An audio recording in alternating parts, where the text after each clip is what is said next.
was raised on romance. Let's not get stuck in the past. The mothership has landed. Pirate Radio. Welcome to the jungle. Ladies and gentlemen, live from the broken down, low rent, sleazy, double greasy Pirate Radio Nut Hut Studios, it's time for the very first ever Southern. CPR street gang, this is R.RHo. Standing by, over. CPR street gang, this is R.RHo. Standing by, over. Right now, it's 12 o'clock, Americans, another day closer to victory. And for all of you out there on or behind the lines, Clock's run out. Time's up. Wind is blowing cold and dark. On the road and no way out. A broken house, a smoking gun. On the run. On the run.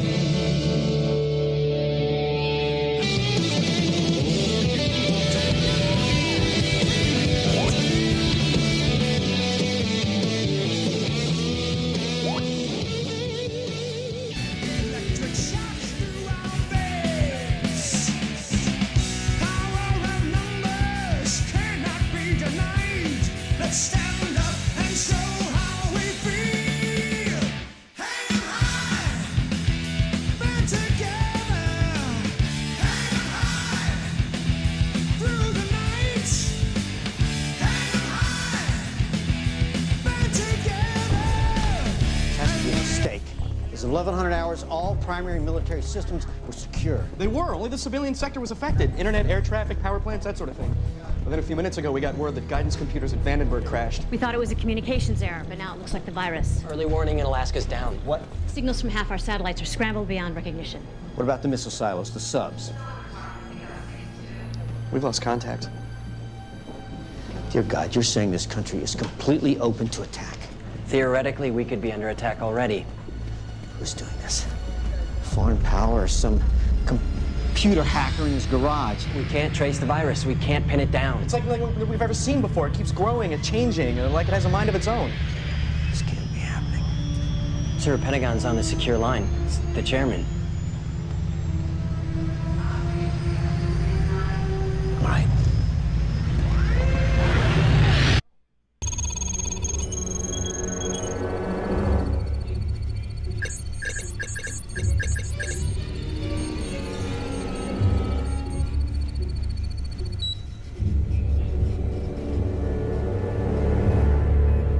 Sir? Shall I? No. It's my job now.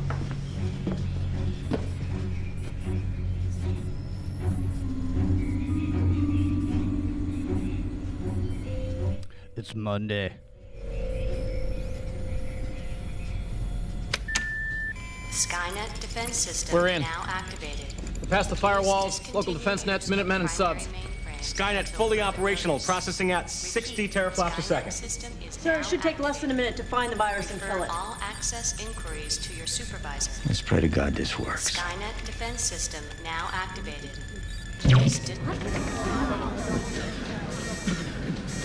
Power failure? No. I don't know what it is.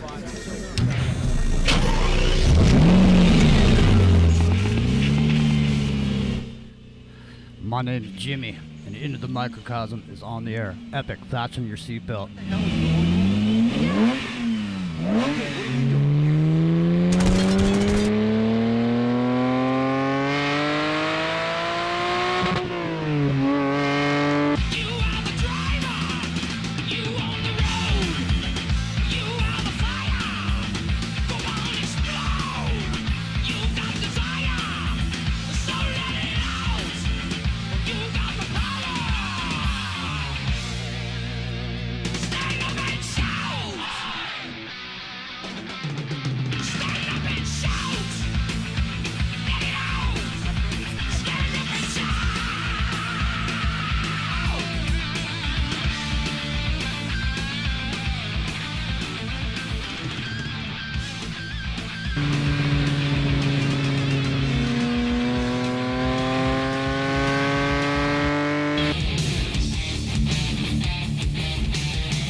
Skynet has come online, ladies and gentlemen. What happened to Facebook? What happened to Instagram? What happened to WhatsApp? What happened to Bank of America? What happened?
Epic Journeyman, are you now?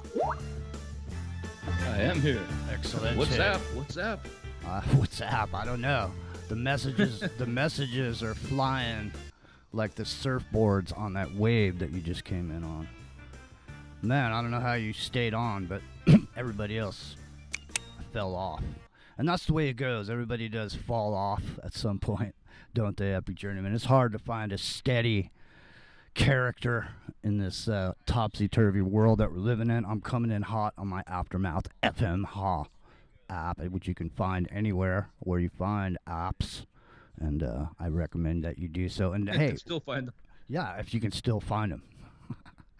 Hey, but I posted a bunch of stuff for people to be able to archive information in the event that the internet goes off. You might want to store certain files, at your house, because man, it's gotten out of control. It's gotten wild, and it is Monday night, and you know what that means.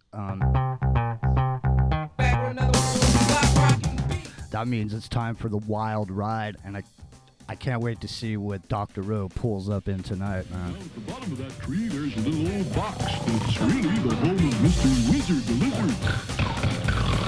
Mr. Wizard, please, Mr. Wizard. Listen, Grasson, Glossen, Chrome. Time for this one to come home. Get down, get down. Get down, get down. Get down, get down. Get down, get down. Get down, get down. Get down, get down. Get down, get down. Get down, get down.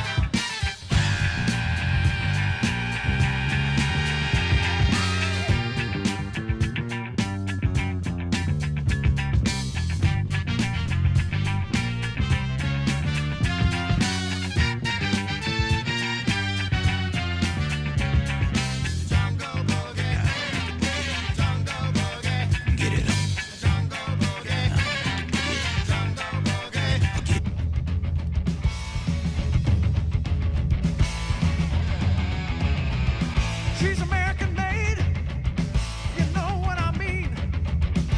Red on black, she's a street machine. Sets 10 inches off the ground with a custom plate. It says IEAT, C28, Trans Am. See, now you got style. Come pulling in here.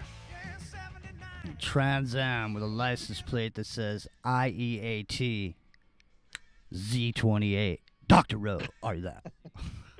Oh, what's happening? Happy Monday night. Feels I know. like Friday. I can't drive 55. That's what's happening.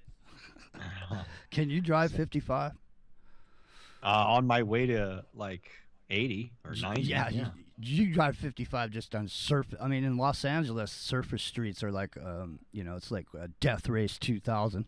People down in Los Angeles drive like 60 miles an hour between lights.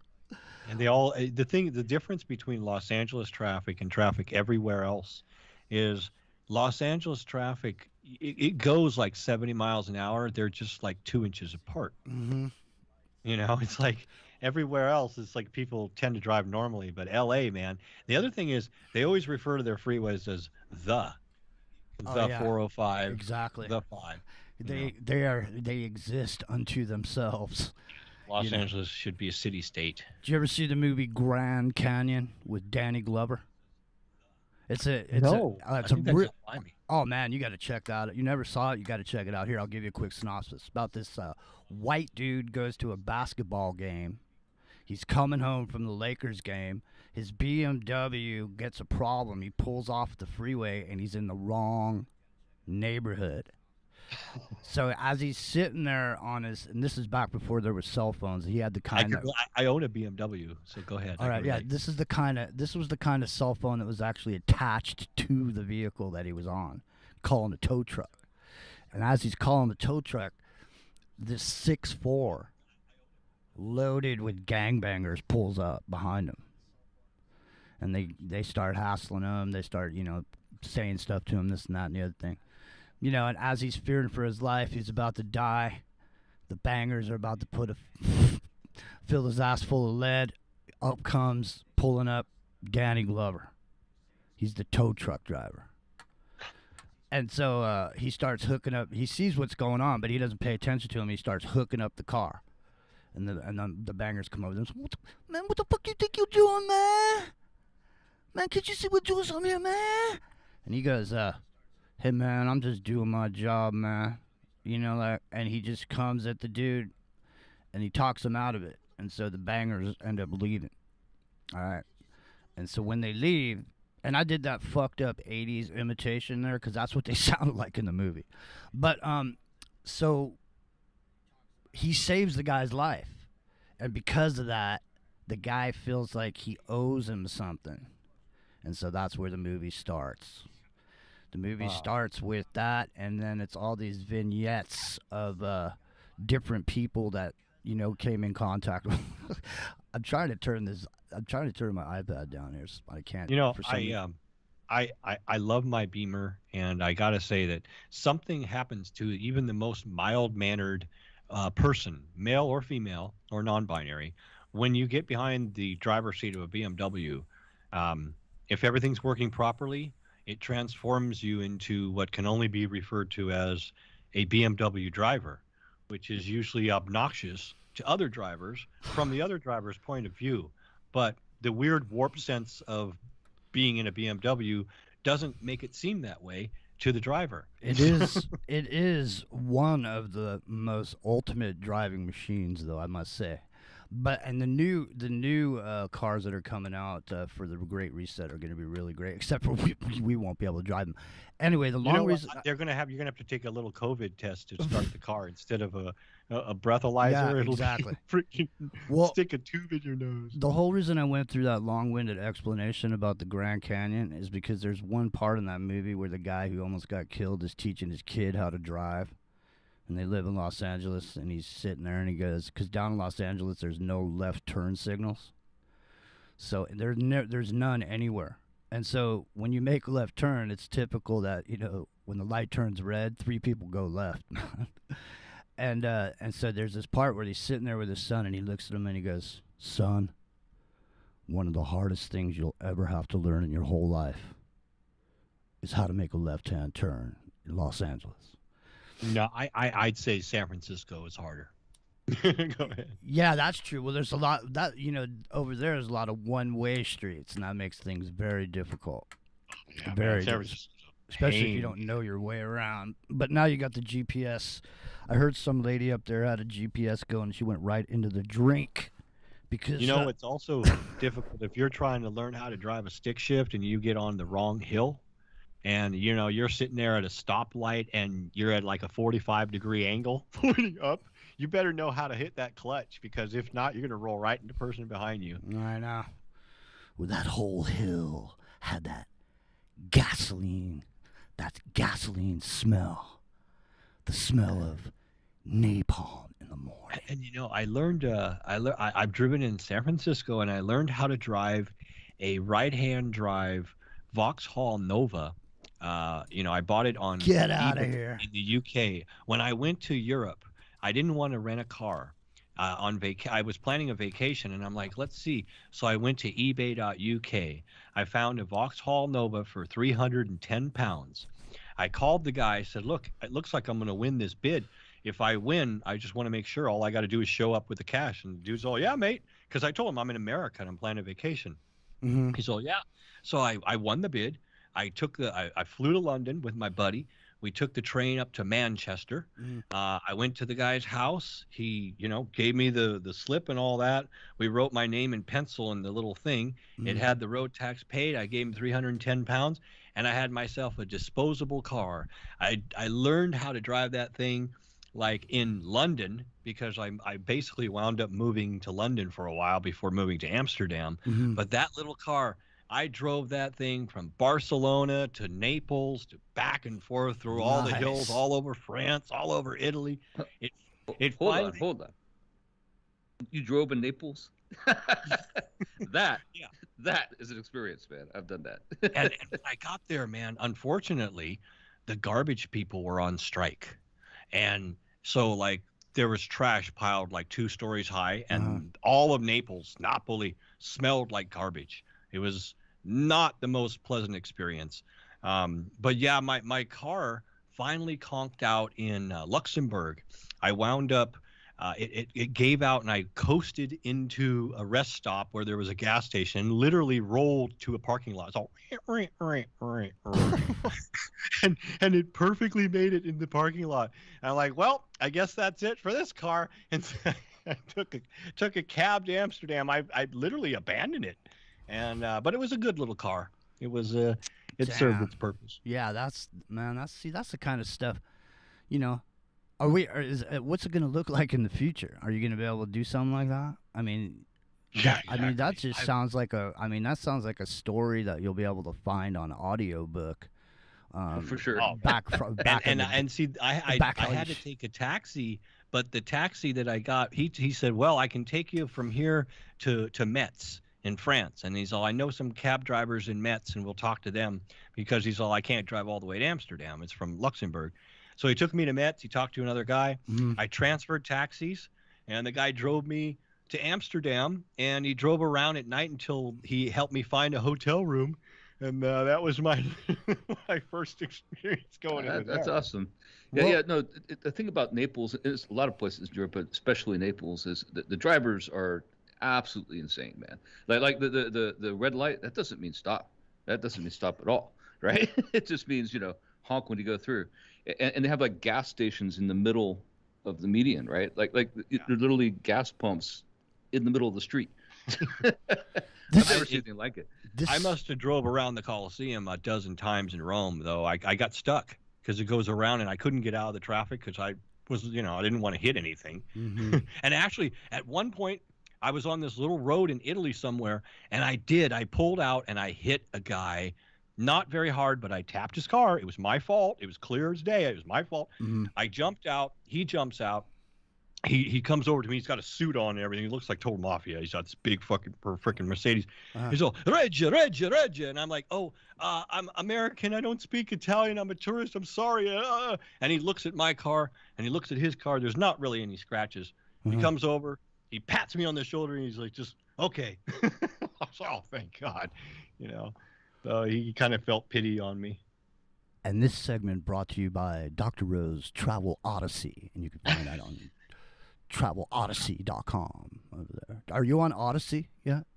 I am not on Odyssey. That's a blockchain operation over there. I'm surprised you're not on there. I should. I'm not really Odyssey, into social media. No, well, it's not social media. It's like a YouTube, but it's like a blockchain YouTube. And yeah, I don't really produce like videos. No, but you have shows though, and your shows could be audios on Actually, Odyssey. I did do a show, couple shows a few weeks ago where I did stream live on Tiger Network, which is Torah3.com, and I did the shows were on the Tartarian Society and all that stuff. We'll have to do another show on that. Yeah, I was hoping you were going to bring up the map at some point that you were talking about. We'll have to do that. Listen, it's fucking Groundhog Day in the alternative media, man. I mean, because every day we're running the same old fucking trip. All right, little fella. Good job. He just smiled at me. Did you see that? Believe he did. Okay, little fella. There you go. Hi there, mister. Something I can do you for? Hey, what are you doing?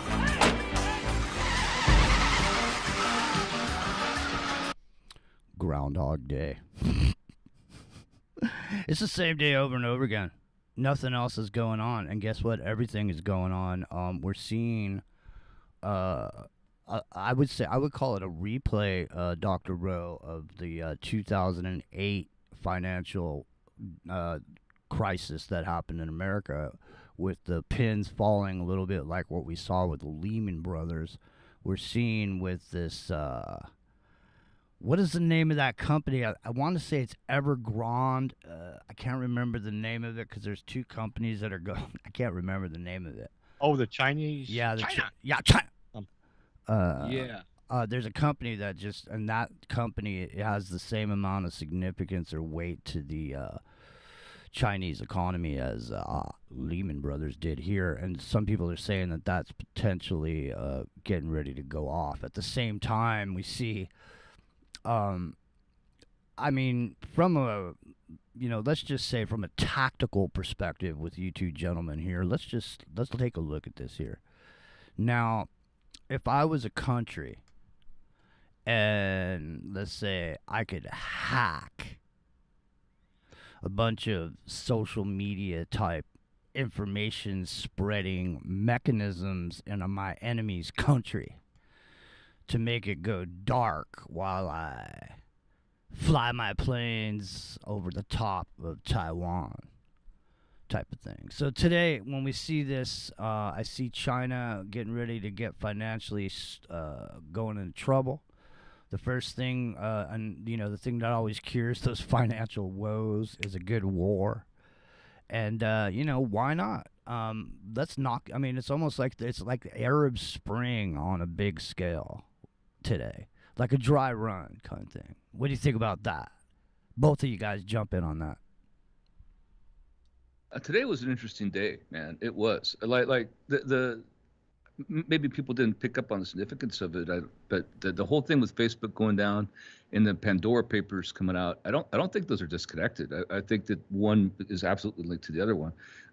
People think a lot of it had to do with the whistleblower last night on 60 Minutes, right? Doing the thing with Facebook and how Instagram's bad for kids in particular, especially teenage girls and all that. I don't think so. I think what happened was that when this Pandora paper stuff started coming out, then they found out all these hiding places that these wealthy elites around the world are hiding their money, right? That they wanted to keep that information from being spread until they could lock it down a little bit. You know what I mean? Like they go out and delete some of their evidence, right?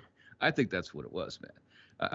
Wasn't that Pandora stuff? Hadn't that been out a few years though, right? The Pandora Papers? No, today was like the first big day where it really made headlines though. I remember seeing those things from like 2 years ago at least. Yeah, the first time I really heard about it was today. Really? I mean, some of the people involved, like, yeah. I mean, notable Maybe I people. came back on the wrong timeline. Right. but I just thought, I think when we're talking about it being in the news and being in people's forefront of their mind, that's what it just seems like a convenient distraction, right? Like we don't want that getting out too much. We're going to make sure that it doesn't get spread because I mean it implicated Putin and a bunch of third world dictators and stuff and some people here and celebrities like Ringo Starr and all that kind of thing. But before the list basically got published, all of a sudden the main way of people sharing it for a lot of people is Facebook goes down, which I thought was convenient because they're within minutes basically of one story to the other. I think that's a little bit. I mean that's inconsequential. That's like a side hack, man. It has nothing to do with the critical path and the critical. Supposedly it was some sort of networking thing that like somebody made a mistake. They went to some sort of new address translation or something. That's their cover story at least. That it was some network operations goof that took Facebook off the net for a while. Well, it could also be covering their tracks just to keep more of that information from leaking out, right? Like, because now people are looking hard, So rebooting the system is a way of hiding it too, right? Like more of that data, internal data. Erasing 10 years of illegal information gathering. Well, apparently they couldn't get into their building for a while. The card keys didn't work, which is kind of an interesting sign. Yeah. Yeah, those card keys aren't going to work if you don't have your vaccination papers over at Facebook either.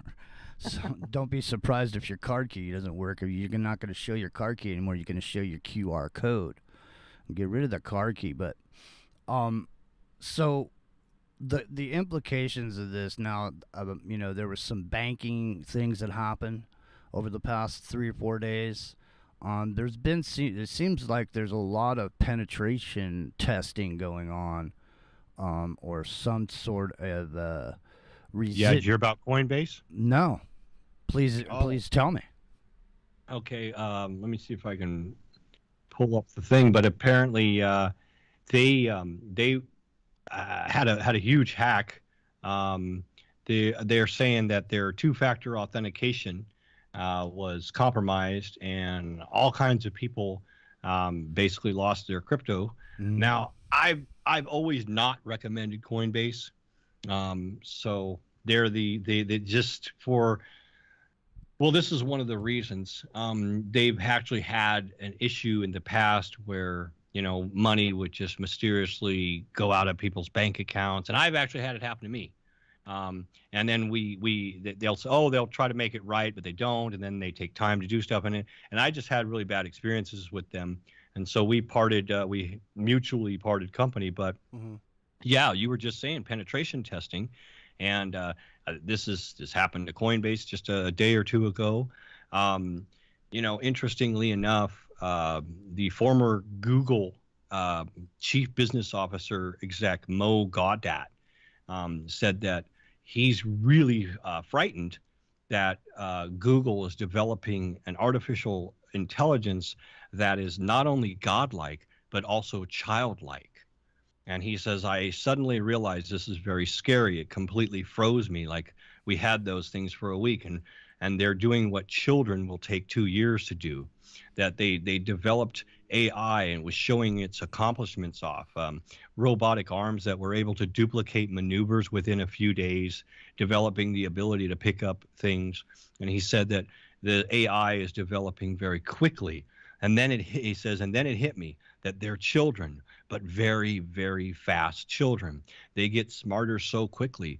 And if they're children and they're observing us, I'm sorry to say, but we suck. And then he noted that basic forms of artificial intelligence have the potential to learn very, very incredibly quickly. He said the reality is that we are creating God. He was talking about the concept of a technological singularity, where technological growth becomes so uncontrollable and irreversible that results in unforeseeable changes to human civilization. And he believes that singularity is approaching. So, you were playing that Skynet thing at the very beginning, and that's exactly where we're headed. And don't let me forget to bring up what's going on with these new children, this next generation of children that are coming. They're calling them pandemic babies, but there is a plan to bring in a new human, and I believe these are the very beginnings of that. Well, I wouldn't doubt it. I mean, the new humans are coming in because, things are not the same as they were just only a year ago. Have you seen them? With the black-eyed children? The newborns. I haven't personally. No, I haven't seen them, but I've heard about them. Yes, good. Now, these newborns, they don't cry. They hold their own bottle after they're a couple days old. A lot of them have solid black eyes. They don't really show any emotion, many of them.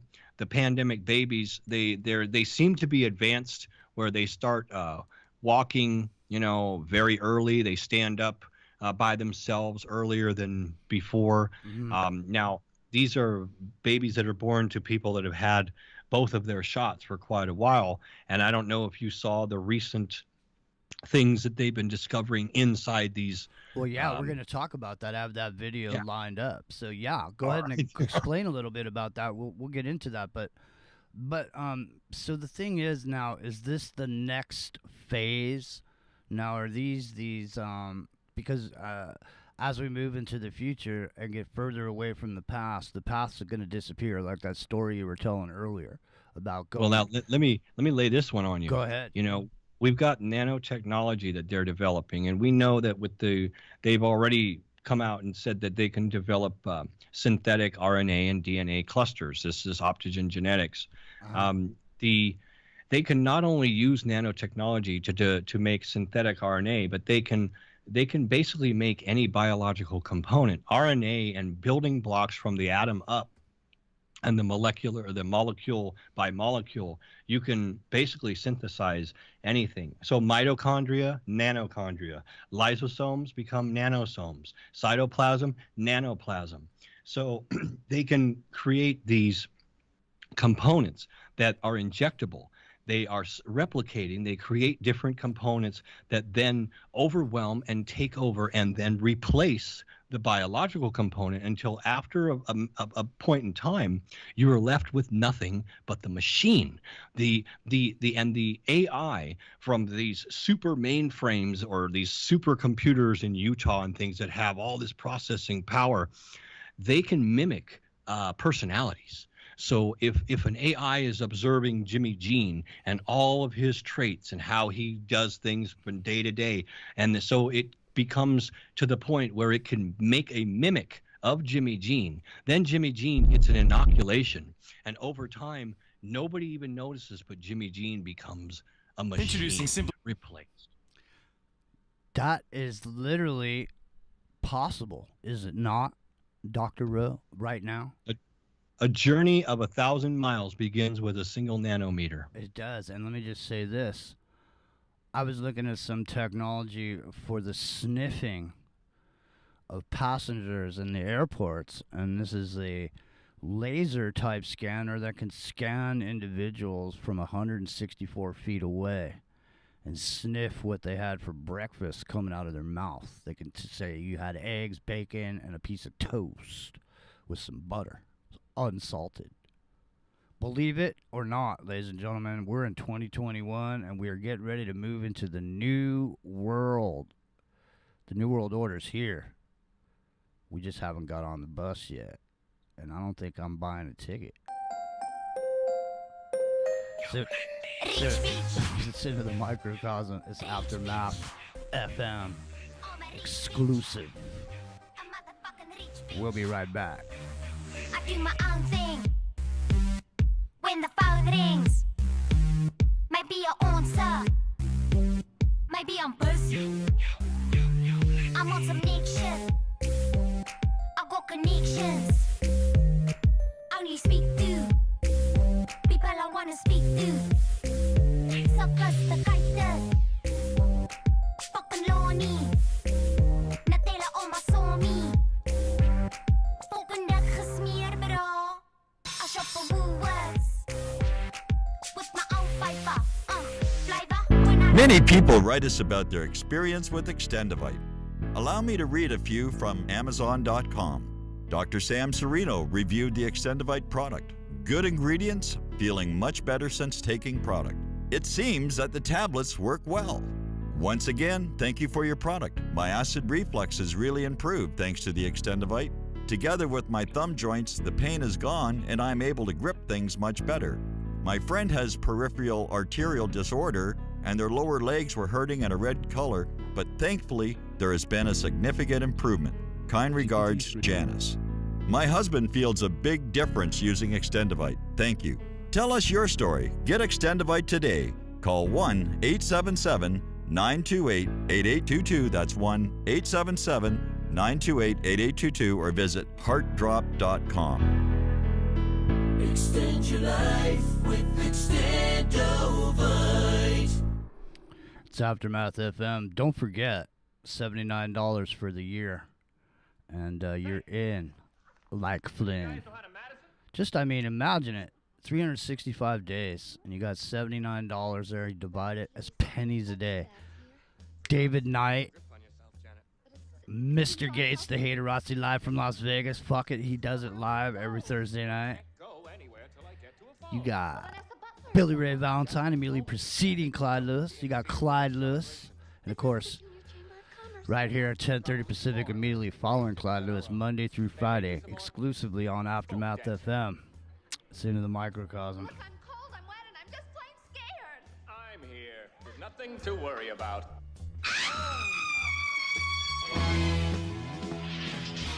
How'd you do, I? See, you've met my faithful hand in hand. He's just a little brought down because when you knocked, he thought you were the candy man. Don't get strung out by the way I look. Don't judge a book by its cover. I'm not much of a man by the light of day, but by night I'm one hell of a lover. I'm just a sweet transvestite from transsexual Transylvania.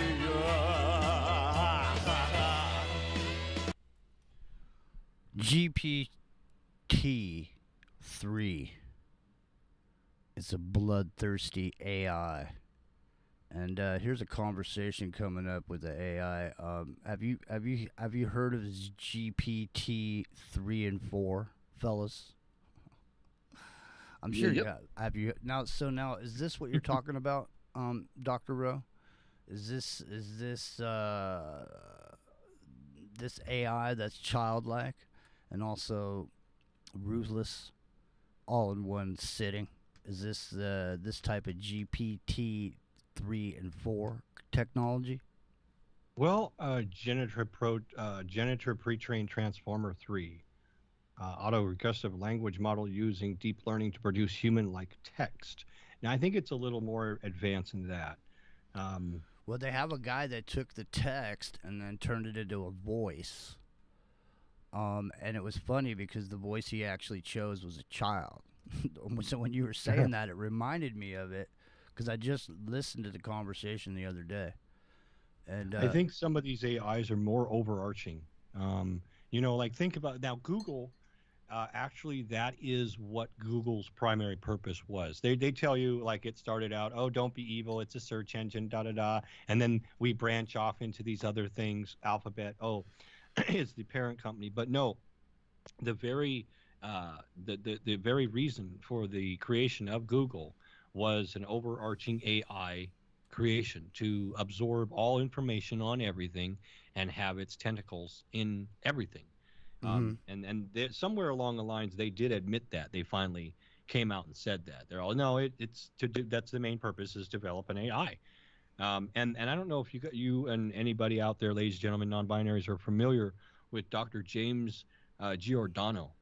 But yeah. He is, okay, yeah, he is a professor of bioethics at Georgetown University, worked with DARPA, Defense Advanced Research Projects Agency, at the Pentagon. He's board certified. He's got a lot of initials after his letter, but he just came out like this month, a few weeks ago, talking about where humanity is in comparison to the basic AI takeover.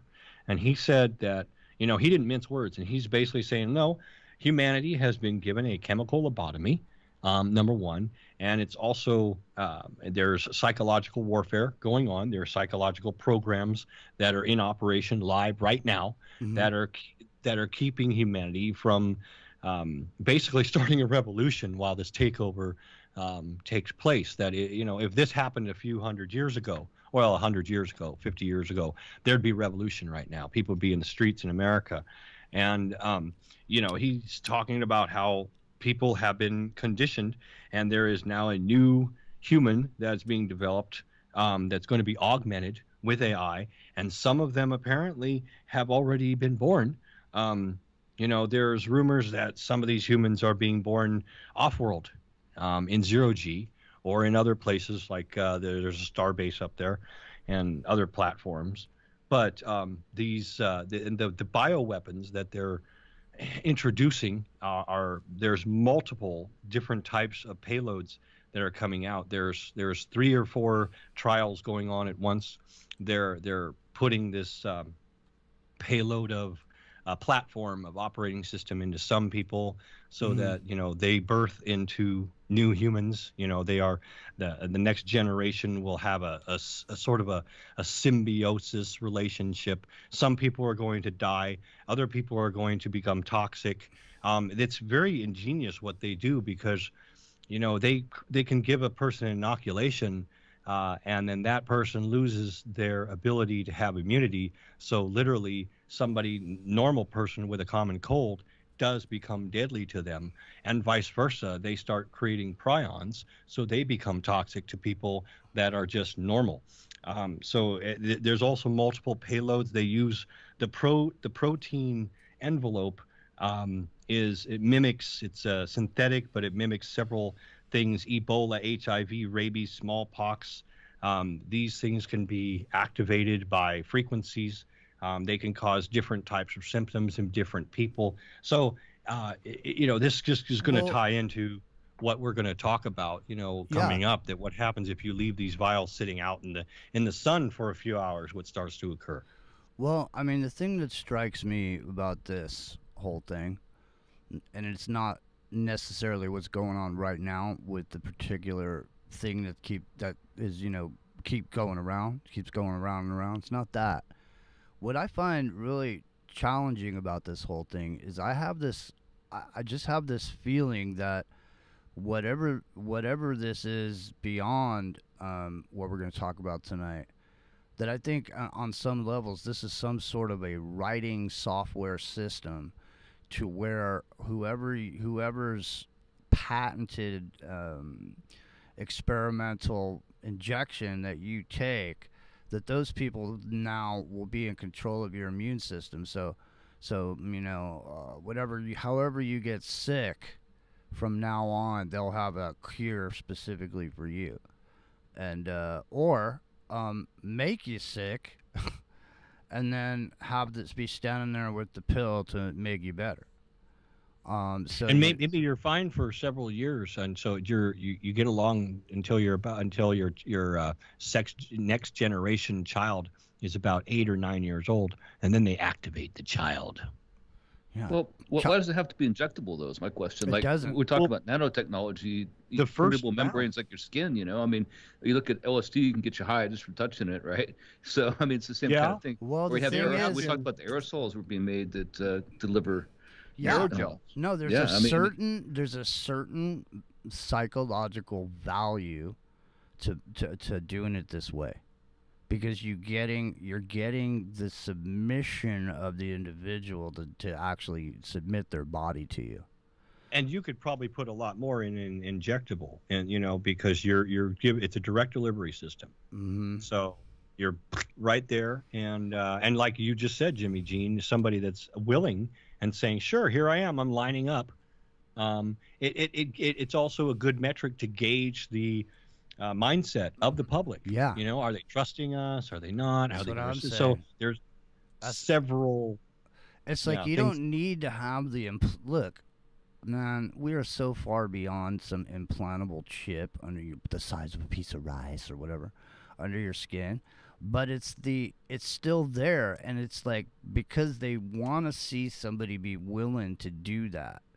If they're willing to take the piece of rice, well, You know what? Also, I see this sort of what I would describe as a sifting. The first round of sifting is, hey, come and get it, and people are like, okay, and then there's a bunch of people all, Mm-hmm. The second round, come on, get it. And then, okay, some more hesitant people go, but still, so it's like sifting flour. You're thinning them out, so slowly but surely, until at the end you're only left with a few. Mm-hmm. Sifting is a perfect way to put it. You're separating the wheat from the chaff. The natural humans from the legal humans. And how's it different from GMOs, though? Like, people eat GMO apples and stuff, right? I mean, so there's the same kind of process of putting this changed DNA structure into your bodies is achieved that way as well. I think, like, if you're eating a GMO apple or something you bought at the supermarket, I don't think you could. I mean, how are you going to avoid something like that other than just not going at the supermarket? But is that changing our DNA, though? Is that doing? I mean, because we saw these things last week. That's not a platform. But I That's mean, not we an saw this operating thing last week where they were saying, "Hey, well, we'll just, we'll grow it into this. We'll grow the RNA into the lettuce." Right now, okay, yeah, now Right. now they're talking about doing that. But up until now, up until our just recent venture behind the looking glass, they weren't putting any RNA, DNA changing, modifying components that like they are in this thing that they want to really, really, really want everybody to have so badly. I don't know if you guys have seen, but you take a look at the Twitter page of freedom_slips, at freedom_slips. Just go down that Twitter page and you'll see some of the things coming out of China right now, which of course they have lined up, for us later on down the line, the lockstep. That the things that they're doing, they literally have. There's one of them is a mobile incineration van that's actually in use, like underneath the freeway overpass. Don't know what's happening there, but apparently, I don't know if they're barbecuing, but it's a mobile incineration van. Well, check this out. I have this right here that ties right into what you're talking about, but it has nothing to do with China.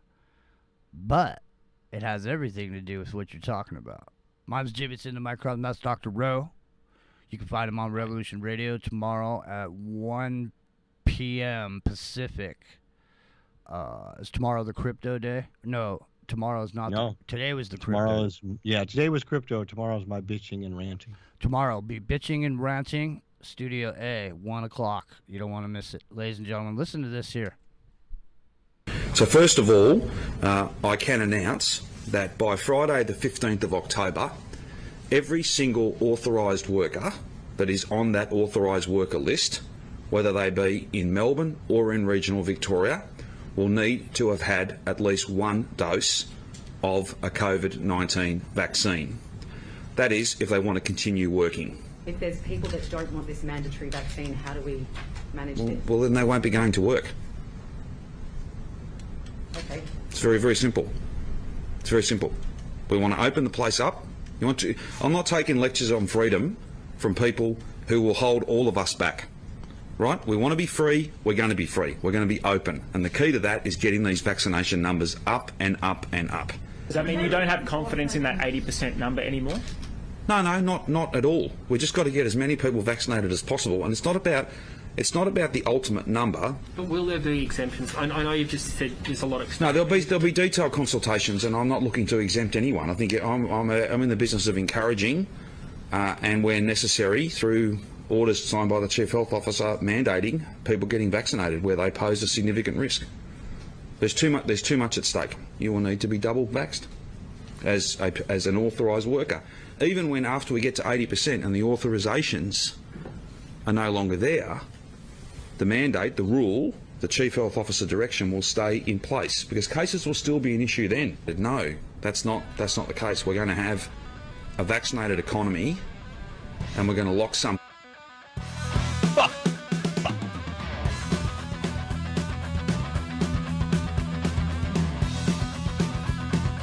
There's a new mandate coming to America. Limousines, hustle bustles, crazy scene. First you're here, then you're there. Pretty soon, man, you've been everywhere. Ooh, this planet's on fire. Oh, Satan's desire. We've seen the rise, we've seen the fall. These innocents all burn in hell. Yeah, there's a new mandate coming down the pike. That's right, men. This is for you. This is for all the men in America. You're no longer able to stand when you take a leak. You have to sit down from now on. Biden says, no more standing when you pee. You got to sit down. So have a seat, boys. Fuck you, Biden. Fuck you, Australia. Oh, man. If I was in Australia, no offense to the Australians, I love you all, but I'd be in jail, man. I can't handle this authority. I'm not built that way. Well, I mean, I've gotten in trouble before. Is this an... Who is that speaker, actually? I was trying to figure it out. I've heard him before, but I couldn't place it. It's the new dude in charge or whatever. I don't know. Is he from New South Wales, that guy? What's that? I don't know. There's these from one of the there's Victoria, New South Wales. One of them resigned. That woman. Yeah, this dude. Let me see. Yeah, he doesn't have his name on here, on the tweet. He's just the main. He's the main guy. Who cares who he is? It doesn't matter. Right. He's well, no, it doesn't matter. But I don't get Australia, man. I don't. I was there back in the '80s. Visiting, and it's such a different place than what it was when I visited the first time. We have Ken in the chat here. I have a lot of Aussie friends. But yeah, I just can't believe how much it's changed. I mean, it was nothing like that. I agree. I agree. I know a lot of Australians and even in New Zealand. We don't hear nothing from New Zealand, but you notice he mentioned October 15th. Now, yes. If you Google October 15th vaccine, you're going to see whether it's a school or maybe the city of Chicago or a fire department or a police department or a state or some countryside. What is it with so many places having the same mandate internationally on the same date and across different professions and industries? It's not like, it's this government or this club or whatever, all corporate. No, it's everybody. I mean, there's a little sampling of everybody. October 15th. Why is that a deadline? Do you know what? I scratched my head. Do you know what this guy says? He says this is going to be a vaccinated economy. And if you're not vaccinated, we're going to keep you out. Yep. Well, I mean, that means no groceries. He says he doesn't give a shit. You're not working and you're not eating. No eating for you, man. The World Health Organization, literally in their little new designation, they define vaccinated, or they define legal humans as one status and natural humans as another status. Mm-hmm. Those are the two different types of humans that are defined, legal and natural. Obviously, if you're natural and you're not legal, I guess you can't participate in any reindeer games. Well, isn't there that book Sovereign to Surf, and there's some whole thing about being a natural born being a natural born citizen as opposed to a citizen. There's some thing about that already. There's and then they want to make the new humans. They're making new humans, so they want to. Obviously, there's some sort of segregation. Is this?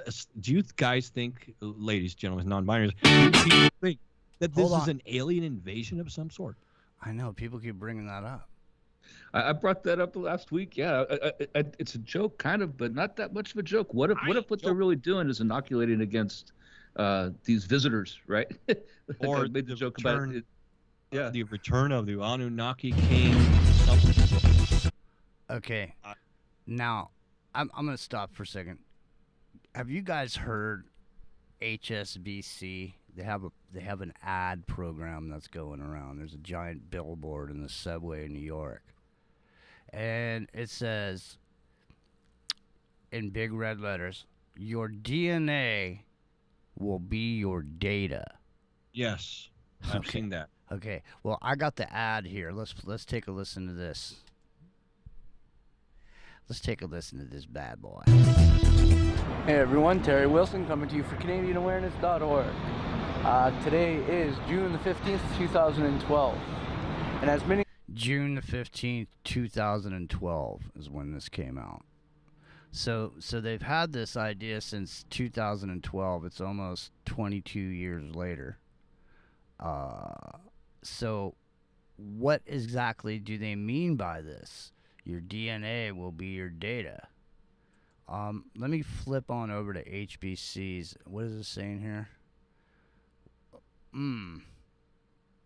It's just this is strange because I'm trying to click on this link and I'm getting this message coming up saying, do I want to allow downloads on Google.com? I can change which websites can download files and website preferences. See, I didn't do that. So there's the AI is trying to get into your computer. The tentacles are reaching outwards. Yeah. All right. So here I got a PDF here. There's something say, There's one thing if removed will destroy the most powerful government, the most successful business, the most thriving economy, the most influential leadership, the greatest friendship, the strongest character, the deepest love. That one thing is trust. All right. So they're creating a different humanity, or maybe they're corrupting as many as they can before like the return of some sort of thing that's going to be checking it out and making sure that the ones that are still the same DNA as they created get to ascend into the kingdom of the Anunnaki. But those that took the mark, I mean the other thing, don't get to ascend into the kingdom of the Anunnaki because they'll have corrupted DNA. And we got all our stories wrong. I mean, we don't know. See, if you took that thing, you got to be right. It's like if you're an atheist versus someone who believes in a deity and an afterlife. If you're wrong, you're fucked. Okay? You can't undo what you're doing. No. You have to fucking be right. That's right. Well, here we go. Let's now. You want to set this up now? You got this Stu Peters and Dr. Zandra Brothra video that you had taken a look at yesterday. And it's the one, and it's the one that when you sent it to me, within 5 minutes of that, all of a sudden my mouse stopped working. Was it the first one or the one I sent today? The one you sent today, but is the first one if you resend the first one if you need to, because I don't have that one up on the screen. And, okay. While you're playing this one, I guess I'll go get the first one. Well, okay, yeah, I can either do that or I can scroll back. But I could tell you. Let me give a synopsis on. While I'm looking is okay, here's what I think people should do. If you live like near an inner city, I'm not trying to stereotype, but it is what it is. You know, where there's like maybe a ghetto or whatever, you have a higher chance of just getting somebody to go along with this. I would say go to like a place where they give out these little thingies and for free, and bribe somebody for like, $50, $100, whatever you think is going to work, that works there, to get one out of the trash that's already been almost emptied. So you don't ask them to steal anything, but get one that's like already used, because all you need is a couple drops. Then get those drops to a compound microscope, standard like school type microscope. You could find it in a science classroom of a college or a high school, and put it under there.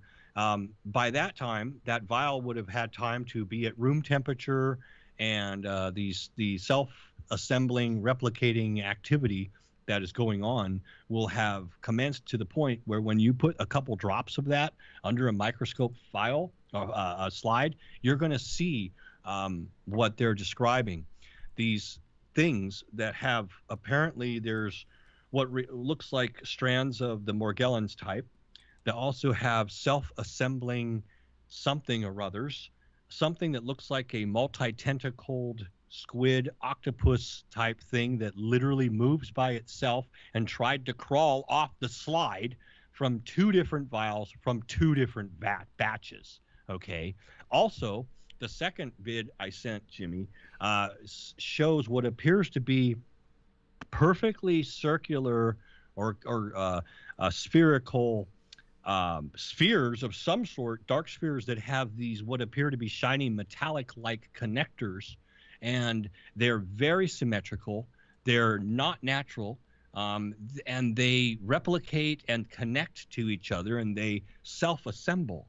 So there is some sort of self-assembling mechanism that occurs after this stuff is left to stand around for a while, and all you need is a drop or two to see this under a standard microscope. So, go ahead, Jim. It's a nightmare, Liz. I keep thinking I'm gonna wake up when in the morning I keep waking up and looking outside and hoping the sun's gonna be yellow and everything's gonna be mellow, but no, it's always white and everybody's uptight, and I can see why. Well, if you've been paying attention, you saw last week we had Dr. Carrie Madej on with some horrific images. That video on Rumble alone now surpassing 1.5 million views, despite the suppression and the censoring that's happening, the shadow banning over on Rumble, as they lie and say that they are the free speech alternative to YouTube. That is just absolutely not true. But what you are about to see now, These are images that have never yet been reported on, that have not been widely shown or anywhere that I'm aware of, specifically here in the United States, and they come from Dr. Zandre Botha. She's a PhD in alternative medicine. She holds a diploma in integrative medicine and is a certified live and dry blood analyst. She uses advanced microscopic techniques to analyze her patients' medical ailments, and more of her patients have post-COVID vaccine illnesses. So when an attorney recently approached her with a chain of custody documented Johnson & Johnson vial, she looked at multiple portions of the material and found something that no one else has yet shown. Dr. Botha joins us now. Thank you so much for coming. We appreciate this. You're most welcome. Thank you for your show. Of course. So can you walk us through what you found that shocked you? What was the most surprising thing that you saw when you were examining these vials and their contents? I think just to put the vials into context, I am just going to go through a couple of slides just explaining the blood and the patterns that I've been seeing in the patients coming in, which prompted me to start to keep records. So on the first slide that the viewers are seeing, this is a patient that came in seeking medical attention before the vaccine. We treated her, and afterwards, this is what her blood looked like. So a couple of months later, she was very happy and feeling much better, and her blood was showing perfect round red blood cells, beautiful neutrophil that is your white blood cell fighting cancer and viruses. And she was just feeling great. And then we didn't see her because she was doing so wonderful. And then after a couple of months, she made another appointment with me. She was insisting on an appointment because she was very short of breath. She wasn't feeling her best. And when she came in and I looked at her blood after the vaccine, so she told me she had the vaccine, and this is what her blood looked like afterwards. So it was quite shocking to see a patient with completely normal, healthy blood come in after a couple of months, and we see this very severe stacked rouleau. So it's a very dangerous form of rouleau. It's not just a normal rouleau where there's no oxygen. These red blood cells cannot function at all. If you would understand that the capillaries and the little arteries are 4 micron in diameter, red blood cells have to actually single file to get into those capillaries. You're talking myocardial problems, intravascular blood clotting. So there's no oxygen that can actually reach the small arteries in the brain and in the heart. So I was very shocked to see this. And she wasn't the only one. I started to see severe There we go. I mean, yeah. So, what do you got to say about that? I mean, what can you say? Right? Obviously, look, I mean, are you guys, let me ask you guys just straight up. Are you guys under the impression that every single person that partook in this experiment is going to have a negative result? Because, I mean, when you look at it, even if, I mean, I'm, not to be cruel about it, but I mean, I'm just saying from a numbers perspective, if there's 7 billion people, and 5 billion of them take an injectable, then out of that, a few million die. I mean, numbers-wise, I know it's horrible for the individual families, but I'm just saying from a numbers perspective, that's not that much death for the amount of information that they scrape from this giant, because normally it takes a long time and they don't have all these people to really go through it. And this way they're literally finding out every single thing that's going wrong with this thing, wouldn't you say?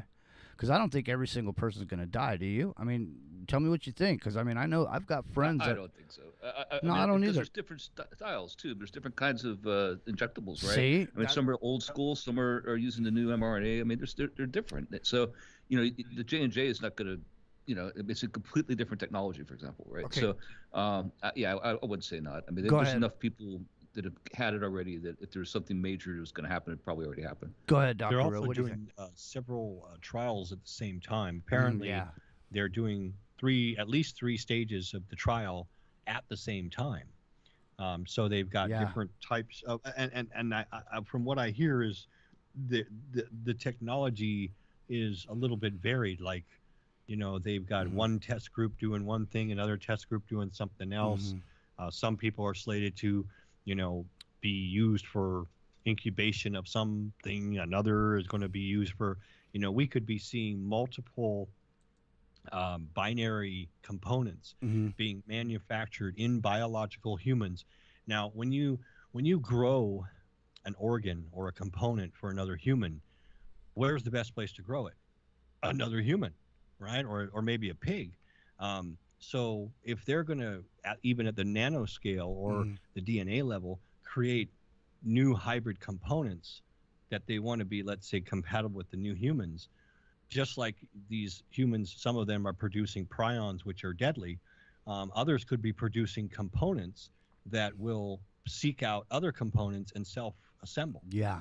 Well, I mean, see, that's, to me, the thing about it is, listen, if some doctor was going to give you an apple and he says, hey, DR.RHo, we got this nasty thing going around, give you this apple, okay? You eat the apple. You recognize the apple. You know what the apple is. When he says, I'm handing you an apple, you see it's an apple, and you recognize it. But the difference between that and what we're talking about here is, how the hell do you know what's in that bag? I mean, how do you know what's in there? There's no way to know. It's just some liquid. I mean, what's the difference between the one that you get over there and the one that I get over here, or the one that somebody gets over in another country? How do we know? How do we know what we're getting? How do we know what's in when we see somebody getting a picture taken with them, you know, all smiley and, you know, doing their thing? How do we Silly know? solution, yeah. How do we know what's in? We don't. Is, you know, really the bottom line. And so the thing is, I mean, all of these things just keep piling up and piling up. And so if you're confused about it for yourself and you don't know what to do, and you're somebody that listens to the alternative media, I mean, at this point, there's no way, if you listen to the alternative media, you're going to step up and stick out your arm. Lots of people are not gonna, because of that. And I just think that there's more to this than meets the eye. I mean, there's got to be so many multi-level stuff going on here that we can't even begin it's to. the Trojan horse aspect, right? It does, like yeah. getting people used to this kind of, you know, mentality, right? I mean, so I don't think, personally, I don't think there's anything wrong with this stuff right now, but I think it's going to be in the future. It absolutely is, you know? I mean, when you start messing with DNA, which is, I mean, now this is mRNA we're talking about now, but they're talking about using CRISPR technology to do things like choose the color of your kid's eyes and all that stuff, like commonplace now. People are stepping out in news shows and talking about it like it's no big thing, and it is a big thing, because we're getting used to it and accustomed to this new technology. Like, oh, it's great, it's a godsend. We got this so fast, right? They will help us.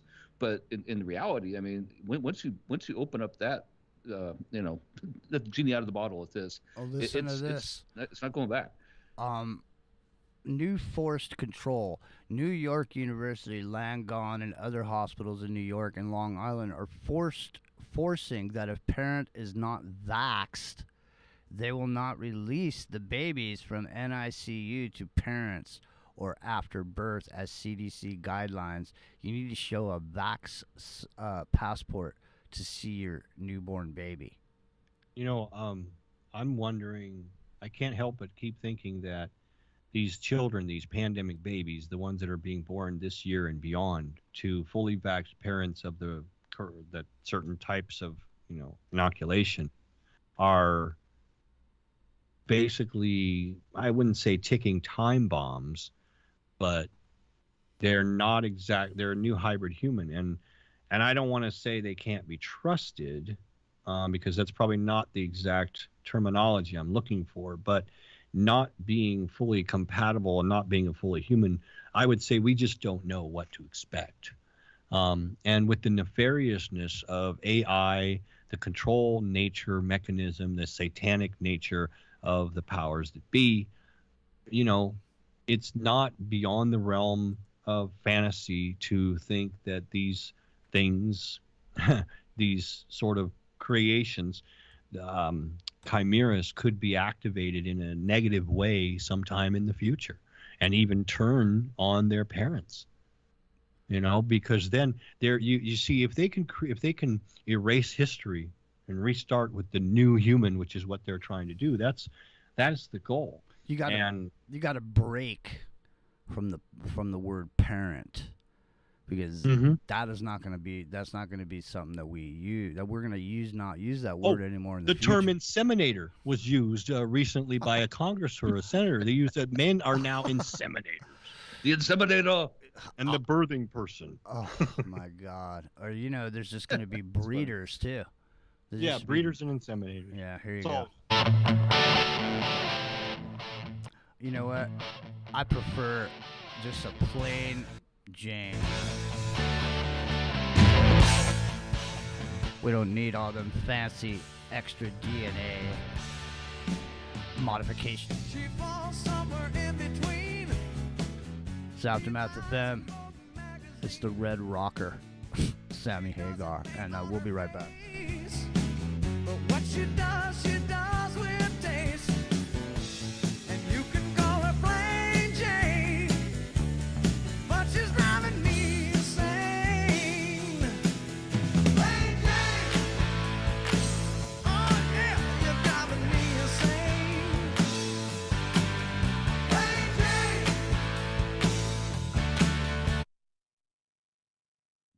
Plain Jane. All right, so we'll be right back. Extend your life with Extendovite. After about a month of Extendovite, I don't know what it is about the circulation factor, I was able to increase the weight, increase the amount of sets I could do. It has to do with the oxygen getting to the blood. You should market this as an athletic performance. And I don't change anything about my diet or anything. I just thought, this is amazing. Bilberry extract is got something called resveratrol in it, which is the same stuff that you get from red wine. It's also good for eyesight. And I was reading that the Royal Air Force during World War II would give their pilots bilberry jam so they could have better night vision stuff. This is amazing. To order, call 1-877-928-8822. That's 1-877-928-8822, or visit our website at heartdrop.com. Extend your life with Extendovite.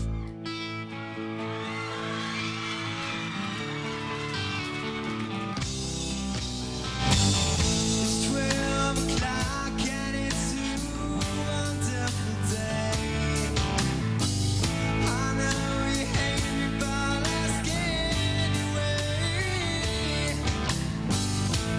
Won't you come with me to a place in a little town? The only way to get there's to go straight down. There's no bathroom and there is no sink. The water at the tap is buried. It's Aftermath FM. We're here with DR.RHo and Epic Journeyman, and we are talking about a grab bag of issues. Yes, we are. Klaus Schwab is the founder and chairman of the World Economic Forum in Davos, which annually brings together the heads of state and world major countries to discuss future of world affairs. And here he is. He's going to tell us all about it. In this interview given in January 10, 2016, the Swiss channel RTS, he explains human beings will soon receive a chip in their body in order to merge with the digital world. People who see this excerpt from this interview should remember that Klaus Schwab is the designer and promoter of the Great Reset, officially launched at the Davos Forum in January 2021.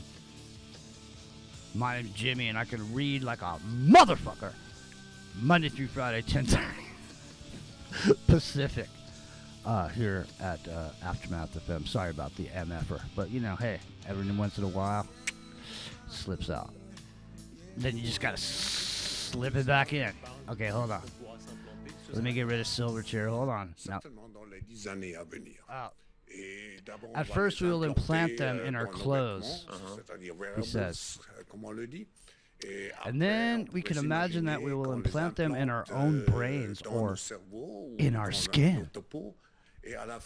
And in the end, maybe there will be direct communications between the brain and the digital world. What we see is a kind of fusion of the physical, digital, and biological world. We call someone we don't have the reflex to take the device. It's done naturally. The technique continues in the body. Yes, yes. You talk and you say, I want to be connected with anyone now. The first person on the personalized bots, I saw Mr. Zuckerberg predicted the end of the year that we will have a robot. His personal butler at his disposal.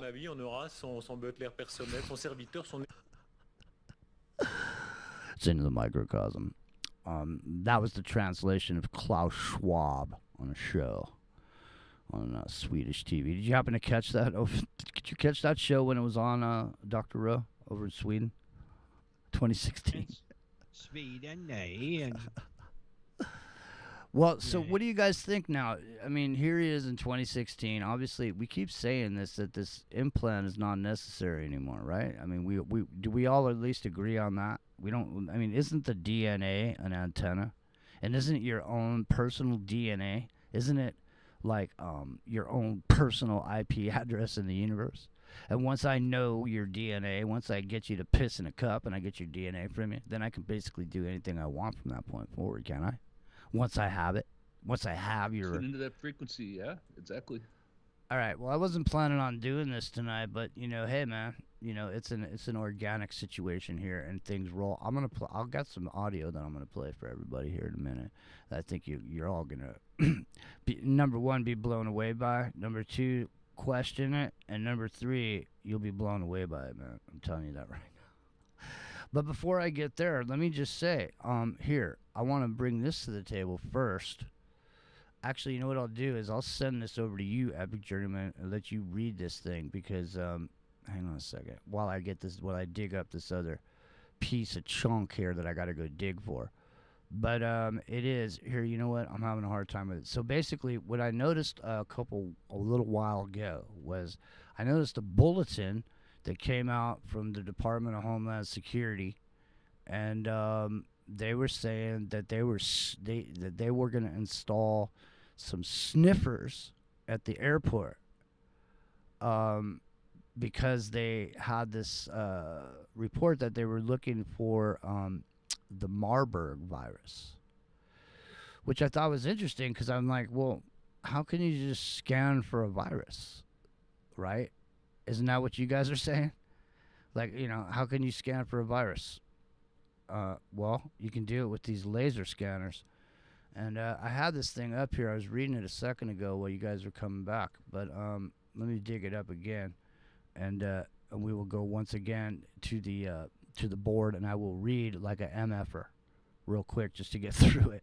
Or I'll send it over to you, Epic Journeyman. Now, have you heard about these laser scanners? I'm forgetting the exact name of the laser itself, the unit, but I'll have it for you here in a second. Have you heard about these, Epic Journeyman? I didn't know they made it where you could do it without. See, they use that technology for like urinalysis tests and things like that. So they take samples, but I didn't know they had developed it to where it could just scan you. That's new. Yeah, I haven't heard about that yet. What about you, DR.RHo? Have you been hearing inklings about this Homeland Security sniffing mechanism? Well, I mean, I know that there's technology. I know that, like, you can actually, everybody has their own unique signature that you could, even a satellite. They have satellites, like NRO has satellites that can see an individual anywhere on the planet based on their unique signature. Mm-hmm. And I know that airports have very sophisticated sniffing technology. I was friends with the Marechaussee in Amsterdam, which is the Dutch military police. And they have technology that can detect really small amounts of explosives. And they were showing me the way that they find, like, they have these drug runners. And what they do is they take cocaine and liquefy it and put it in these little bags and then swallow it.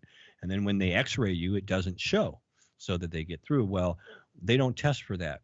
What they have you do is they they can actually tell from the bottom of your feet, from your sweat, if you have plastics inside you.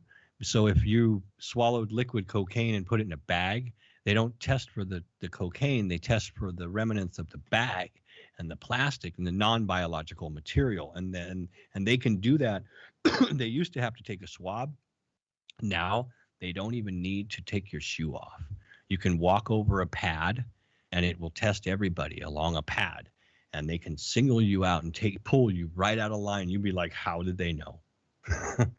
So they're sophisticated technology. I know I strayed a little off the question. No, you didn't stray at all. So listen, Department of Homeland Security will soon be using a laser at airports that can detect everything about you from over 160 feet away.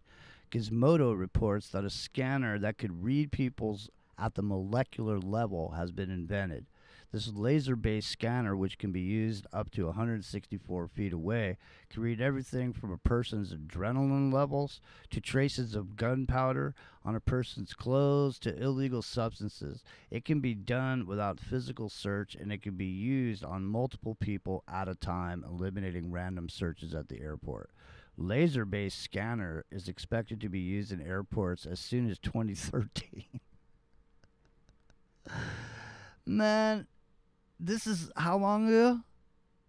7 years ago, ladies and gentlemen. I mean, come on, man. I mean, where are we at this level?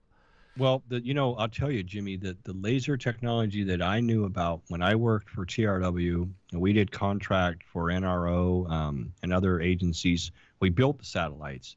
This was back in like 1998, 1999. And this technology was at least a decade or so old then that I knew about. So, Well, I mean, they're way ahead of state of the art. Take a listen to this. Genea Photonics, the inventor of the invasive technology, active since 2009. They hold 30 patents on laser technology designed for scanning. In 2011, this is a big interest to the audience and everybody here on the panel.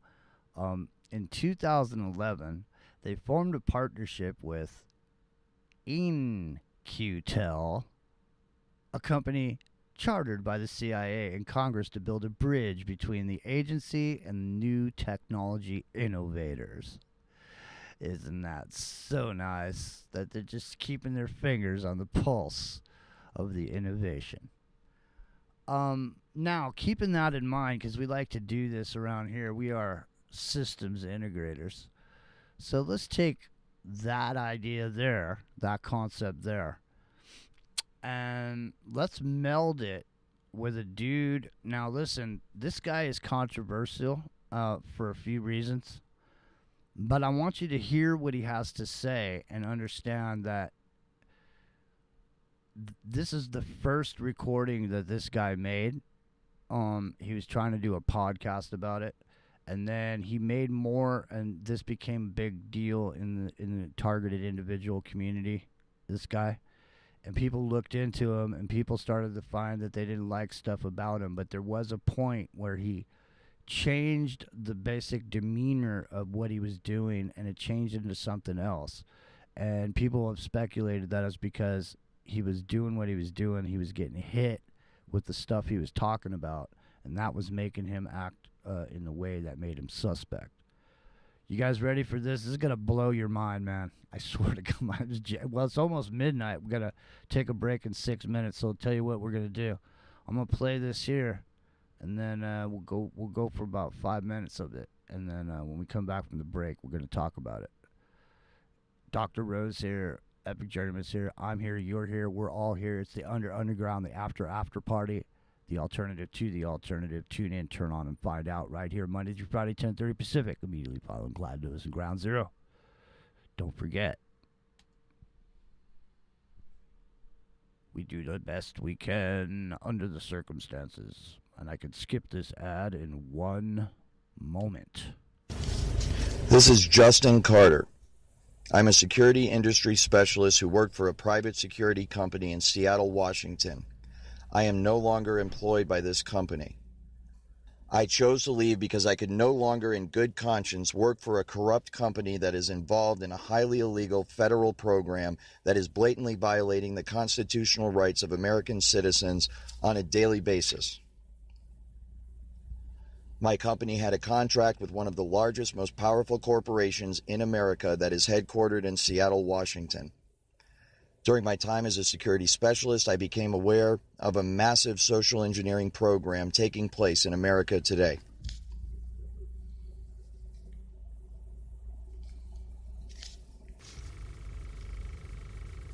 What follows is a voice recording that I made some time ago.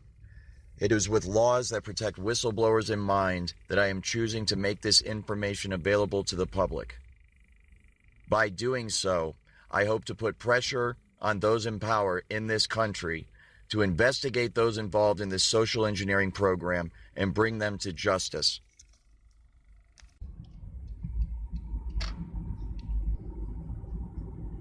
This social engineering program involves the federal government of the United States of America, the intelligence agencies of the United States of America, private security contractors, some of the largest corporations in America, local and state police, and social programs within the inner cities of America. This social engineering program experiments on the homeless and experiments on the financially struggling and experiments on individuals that do not have a lot of family and friends or money, so that they have no means to defend themselves from this parasitic, disgusting program. This program utilizes a technology that most know as voice-to-skull technology. It is an electromagnetic frequency machine, an electromagnetic frequency technology that utilizes radio frequency signals, microwave auditory effect to induce sound within the cranial cavity of the target. This makes the individual believe that they are hearing sounds and voices that are coming from within their own head, when in fact they are being beamed into their head via this technology. This technology is also used to manipulate the emotions of the individual. This technology manipulates the electrical signals in the brain, thus controlling thoughts and feelings and emotions and sensations throughout the body. It works by rewiring the brain by creating new neural pathways and destroying existing neural pathways. Thus, this literally changes the way a person thinks and thus behaves. It is used to control muscle movement. This technology can also be used to control the muscle movement of the target. It can take over one's hands or feet while driving and make you press on the accelerator or press on the brake or turn. This can be used to cause accidents. It can also be used to prevent accidents from happening. This technology can also tap into the optical nerve of the target and the auditory system of the target, so that those monitoring the target can see what the target is seeing and hear what the target is hearing. This information is then downloaded and stored on a computer in a highly secure, classified site on servers that are guarded by some of the tightest security in the world. This results in the individual's entire day, everything they see, everything they hear, everything they experiment, everything they experience, and everything they feel being recorded till the end of time. This technology can also be used to manipulate the emotions of the target. It can induce fear, love, hate.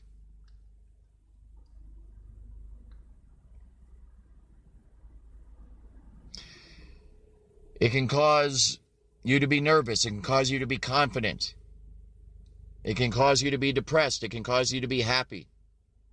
It can cause you to feel any fucking emotion at any time by artificially inducing them. This technology can be used to beam images and even motion pictures into one's brain. Images and motion pictures that are so realistic that you think you're actually watching a movie or seeing something in reality. It's like a virtual reality 3D rendering that takes place within the target's mind. the images and motion pictures manifest themselves in such a way that the target, if they are not aware that this technology is being used on them, will believe that they are natural thoughts and natural images. This technology can also be used to induce and control dreams. It can be used to control dreams and sleep patterns, to cause one to sleep very deeply or to cause one to not sleep at all. REM cycles, alpha, beta, and delta brainwaves can be induced immediately by this technology. And this technology can also be used to mimic spiritual experiences. Joy, love, peace that passes understanding can all be induced artificially by this technology to make the target believe that they are having a genuine spiritual experience when they're not. This use of the technology was famously made public during the War on Terrorism as the United States of America utilized it against so-called enemy combatants. Then it's time that I speak my mind. Can't take that away. That's right. It's Into the Microcosm. I'm Jimmy. So, I'm laying the foundation because he's about to talk about once they got your DNA. That's right. This is the Palms Push Off. Gonna be right back. It's midnight on the West Coast. It's Tuesday morning. Push Off. Just know that it won't break me down. Well, put me on the front lines as you're sitting on the sidelines. Don't think you can play with my mind, 'cause that's all mine. While you're slipping sideways, well, I've been making my way. Don't think I waste no more time, 'cause that's all mine. Many people write us about their experience with Extendivite. Allow me to read you some from Amazon.com. It really does work like the review says it does. I cannot believe that after the first few days, I didn't feel as sluggish or clogged up. It has had a profound impact on my physical, emotional well-being. I'm skeptical as most people about products and their claims, and I never write reviews, but this is a wonderful product and I recommend it to everyone. Great product. It has brought my blood pressure from the mid-150s over the 80s to the mid-130s over mid-80s, along with diet and exercise in just the past couple of months. Excellent. Thank you, David. Tell us your story. Get Extendivite today. Call 1-877-928-8822 or visit heartdrop.com. Extend your life with Extendovite. Back when we used to get on it 4 out of 7. Now we've been on that was the time I hated from day one. Eventually terrible memories turn into great ones. So if they call you,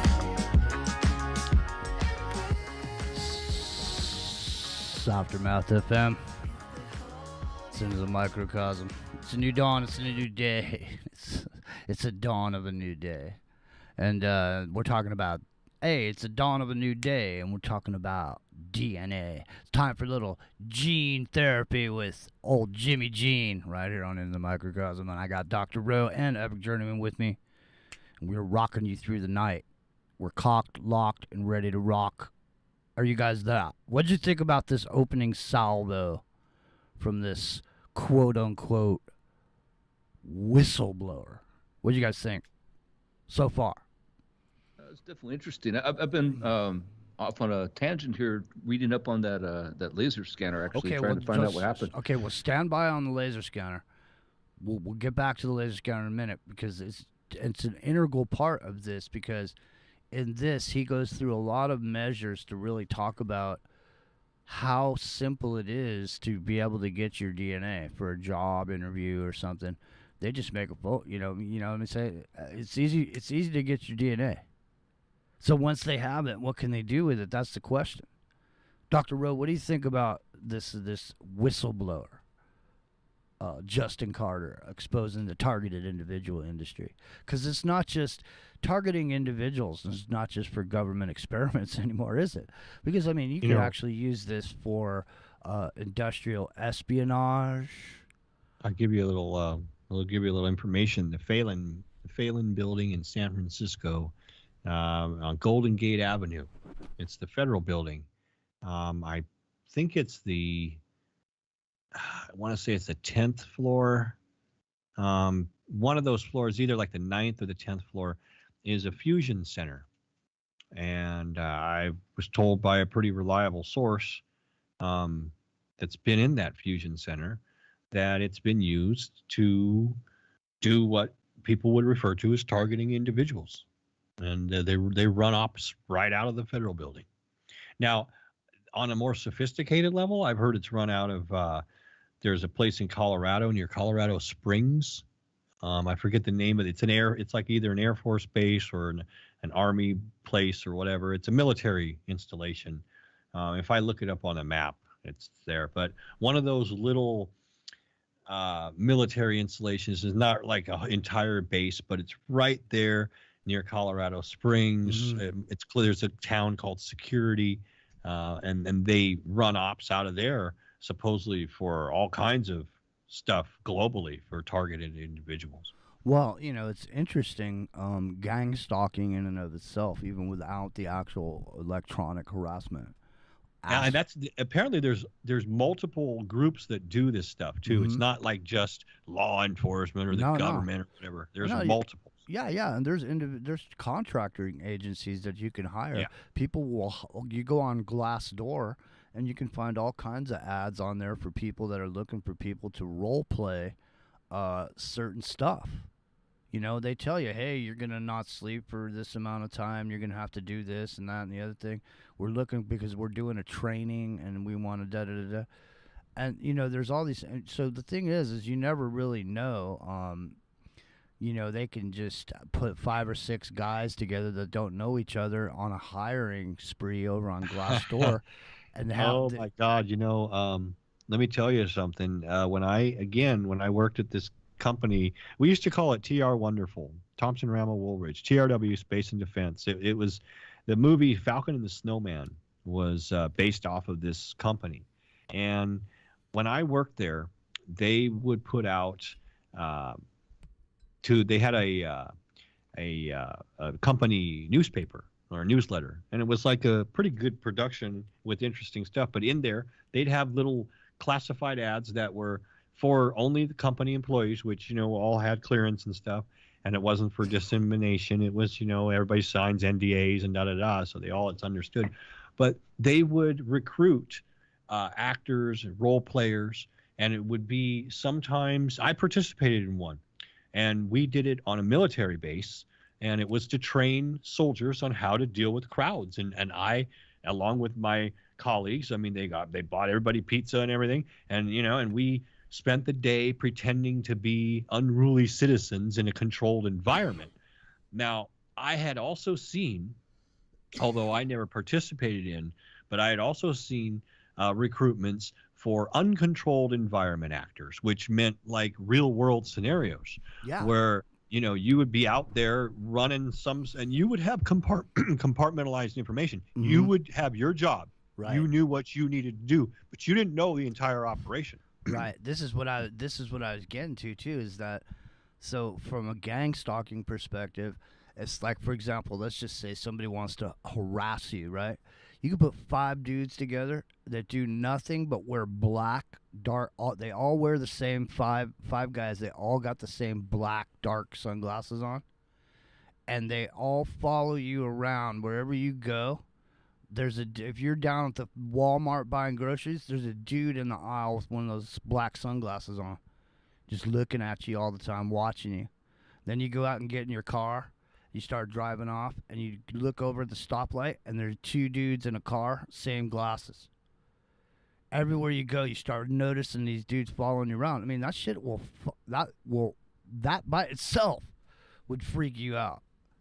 right? Yeah, I had an experience like that. Especially I when think they I know look what at happened, you. but They look at you you, know what? and lower the glasses and show you their eyes, and then put the glasses back up, and they're all mobbing you every time, everywhere you go. Listen, for me, it wasn't individuals. It was bumper stickers. There was multiple vehicles that were following me at one point. They all had the same bumper sticker, and it was the Santa Cruz like mystery spot. It was a yellow bumper sticker, and it had the mystery spot. And then it just kind of, I was like, is this some sort of joke? Like, mystery spot, get it, haha. Yeah. And they're all like, it messed with me. I know what you mean. It messed with me, man. Well, dude, I had a bizarre one, man. Go ahead. These guys started showing up here in the islands, right? Multiple islands, Maui and the Big Island. And what they would do is I'd be out like eating on the sidewalk before the the pandemic hit, right? And at a restaurant or whatever, and they'd come up and they would say, "Good to see you," and make that sign from the prisoner with the okay sign over their eye.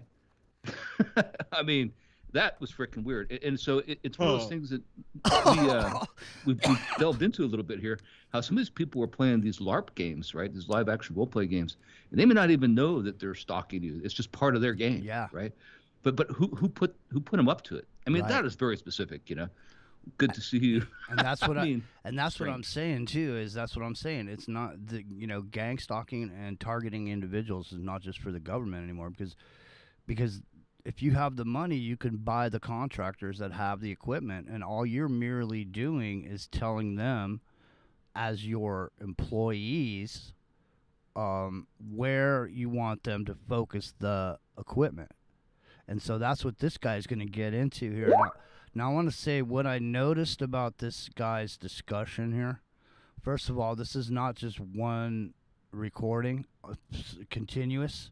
He's like he said a bunch of different stuff, put it all together, and made a video of it, or made a tape of it.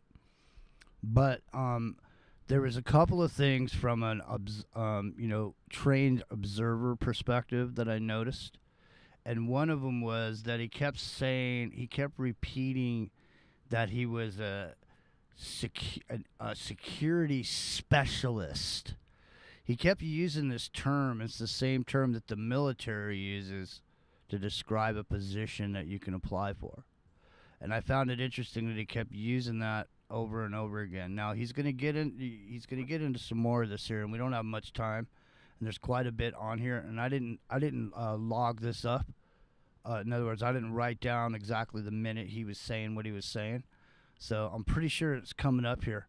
It's in the microcosm. It's Aftermath FM, and you can find us here Monday through Friday, 10:30 Pacific. And you can find DR.RHo here every Monday. He comes in some wild ride.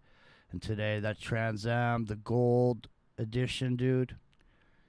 Mr. Rose got class, and so does the Epic Journeyman over there. You like the chain steering wheel? I do.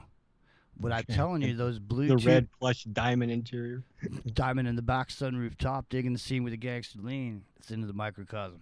Places like Iraq and Afghanistan, where people being held hostage by the American military had voice to skull beamed into their heads, and the targets there believed that they were actually hearing the voice of God, and they believed that Allah himself was telling them to cooperate with the Americans and tell them everything that they want to know.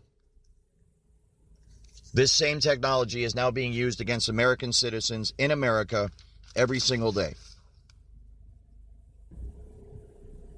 This technology can also be used to sexually manipulate the target, make them feel sexual arousal, or turn off their sexuality altogether. It can stimulate them, and it can shut them down at a moment's notice.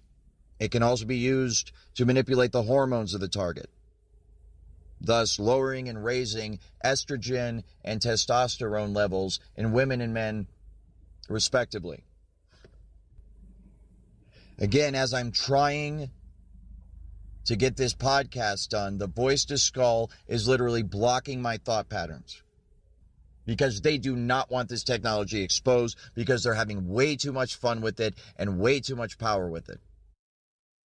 Okay, so I just want to stop it there. Now, I want to ask you guys now, have you, over the past 2 years, Have you noticed any train of thought interruptions like what was just mentioned there? Like thinking about something and then the next second later you can't even remember what the hell you were even thinking? Like it just I've had chain those of thought? things, yeah. Have you had that happen? Or I'll lose the word or just can't think of it. Like it'll be a real simple thing. Like I should know the adjective. I should be able to articulate what I want, and it's just right off my vector. I'm like, it takes me a few moments. Yeah. So yeah. I was just trying to figure out, it's because I smoked a fat bong hit beforehand and I couldn't remember, but now that I'm hearing this, it's like when you hear those ads on TV for these symptoms. You know what I mean? It's like 2 seconds ago you felt fine, but you listen to this thing. Do you have this nasty disease? And then here's some of the symptoms. And, if you have these 5 things, call your doctor and ask for this. You know what I mean? So I'm hearing this and I'm thinking to myself, only because we talked about the Navy technology that makes somebody stop talking and where it's an echo. And I just find it funny that a lot of times all of a sudden, and it was recently too, a lot of radio shows that have Skype, all of a sudden we're having these echo issues. And to me, I don't think it's the same thing, but to me, it just was funny and coincidental. I was at a conference and I had a guy come up and want to whistle blow to me about something that was happening to him. And I told him, I said, listen, I know people that have big shows that you could whistle blow on there. I didn't want him to tell me, man, because I don't want to. This is what I said to him point blank. I go, look, dude, I don't want to become part of your story. You know what I mean? I want you telling me something, and then now I know it. I'll help you get to somebody who can help you get it out there, but I don't necessarily know that I want to get involved or whatever. So he basically told me a bunch of stuff about what was happening to him, and basically the only reason I'm bringing it up is because he pointed to a particular industry that utilizes this technology. Like I was saying a moment ago, it's not just for governments anymore, because you don't need to look, you need to go down and fucking show your ID to buy a handgun and all this other shit.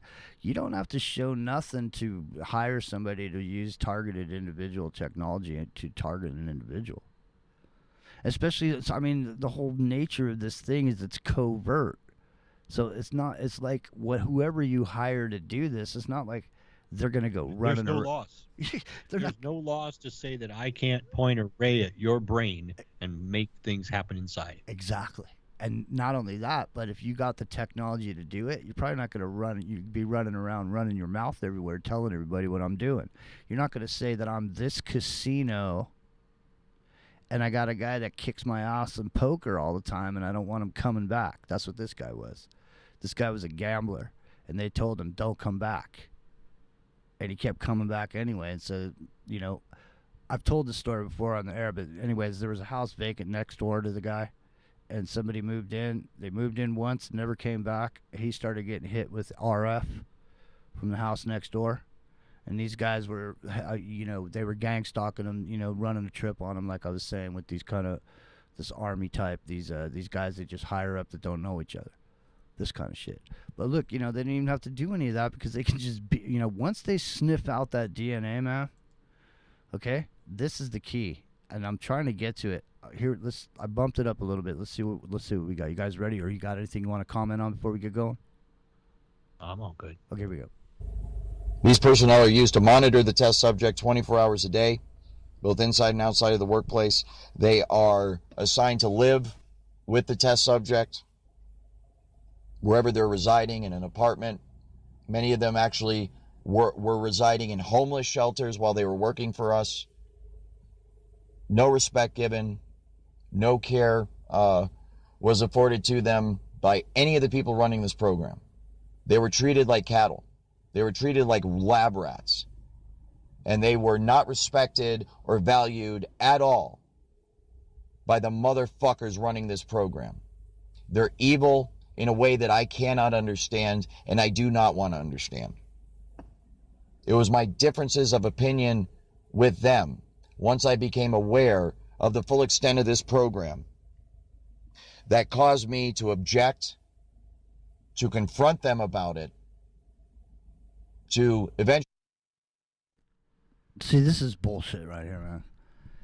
There's no way you're in there and you're a dude like he's saying he is, and then all of a sudden he gets a fucking conscience or something and goes to the head of the company and how could you do this to people or whatever. Come on, dude. It doesn't that aspect of it. This thing's starting to sound like a story. What do you guys think? You know, I know that. Yeah, I mean, well, I know there are people that have found themselves involved in projects that they work for, things, and they're like, oh shit, what am I doing here? And then when they do what they need to do, and then they get out and they're like, thank God I'm out of that, because you never know sometimes what you're going to be involved in, in the classified black world. Yeah, but many people do develop the conscience after they. They walk both sides for a little while in the gray, and then they get out. I think he's embellishing it though, for some righteous indignation or whatever. He went against the grain or whatever. He's doing enough to expose the technology. But let me just say, and I also want to point out, from an observational standpoint, when I hear a story and I hear somebody put a bunch of facts together all in a row for a long period of time, it makes it suspect to me, because in a normal way of relating a story, you wouldn't need, because you were just talking off the top of your head, you wouldn't need to search your brain for all those things all in a row to make your case or to build a case. So whenever I hear someone giving me a lot of details about their story, I'm always looking at it and I'm saying, wait a minute, that doesn't seem natural. There's too many details all in a row. You're trying to sell me on something. That's what I do. So right now I'm on the fence with the guy, but I'm not on the fence with the technology. I'm just on the fence whether or not this guy just learned about the technology and came out and I said, I'm a whistleblower or whatever.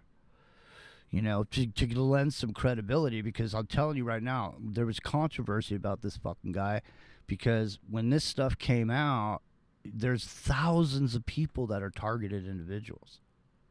There's websites that pop up to help targeted individuals, but they're set up by fuckers, and they run scams like this to get people that are targeted individuals to reveal who they are on the websites, and then now they've got a list of all these people. Okay, and and he'll get into this too, and I've talked about this before, but it just so happens that all the symptoms of being a targeted individual are fucking put you in a schizophrenic, paranoid, loony bin, all doped up for the rest of your life. Go ahead, you guys, jump in on that, and then we'll tap back into this storyline here. Yeah, that happens to a lot of people, that maybe they are being targeted. Like I saw this one guy, he was posting stuff on YouTube, and he's like, trying to show everybody how he's targeted and what's happening.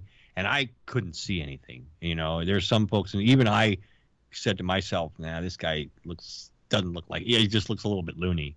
But hey, maybe that's what they're supposed to look like, And he's like, look, this is theater. This is street theater. You see these guys and the woman with the carriage, and no, dude, it's just people being people. I think I've seen that guy. What's his name? Yeah, no, I'm with you. I didn't buy it at all. he has a lot of followers though, right? That I've seen that. Yeah, and then there was one guy who was in Fresno, California, and he was for years saying the police are targeting me and all this stuff, and he was showing stuff. And it was real. They wound up killing him.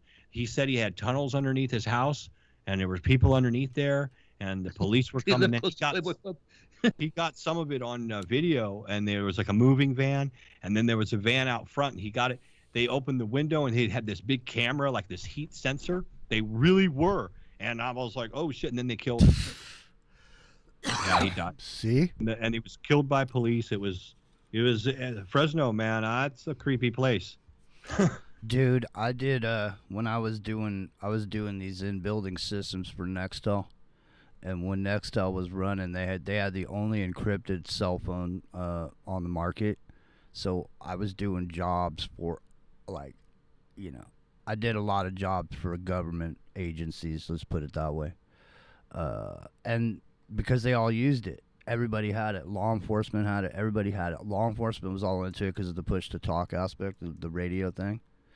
And so I won a contract to go do the whole Stanislaus County Sheriff's Department to go install in-building systems so their Nextels would work inside all their police facility. And so I was up in there, man. When I tell you I was up in there, I'm just saying at the time when I was doing it, because it's back in 2003 to 2006 range in there, somewhere in there.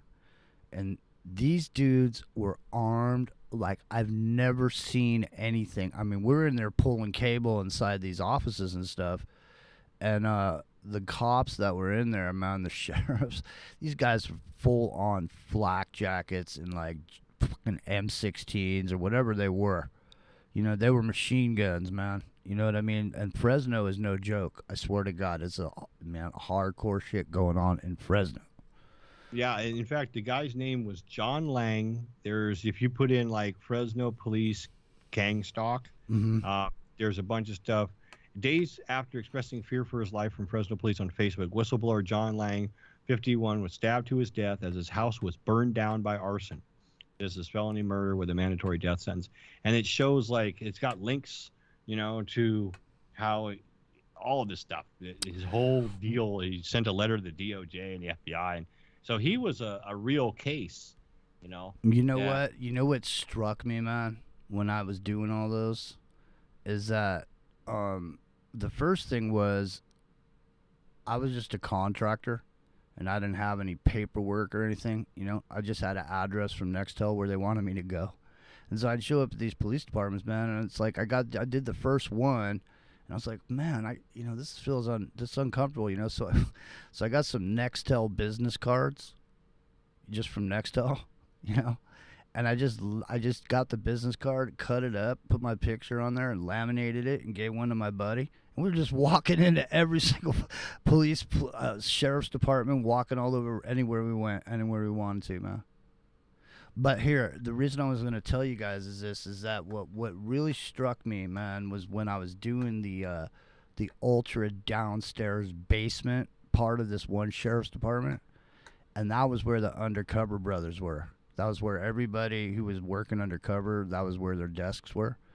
And what struck me in there, man, was when I was in there, all their dudes were, you know, doing their paperwork and this and that. And I could see what they look like or whatever. And what tripped me out was they were all different, and you would never, in a million years, would know that any of them were cops. They all look different, man. Every one of them, man. One dude looked like a fucking straight-up gangbanger. Another dude just looks like a cubicle monkey. You know, some guy, and I don't mean that in a racial way.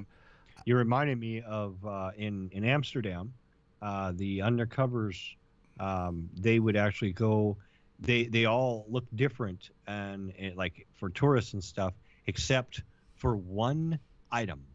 And it's just the way they do it so they can identify each other. Like the item of the day might be a cup from McDonald's or something that they're carrying, or a certain type of bag, or they may all just be wearing a blue tennis shoe type, or something that's not really noticeable from person to person. But if you saw them all together, you would see, hey, all these guys have a McDonald's coffee cup, you know. And that's like, so they know.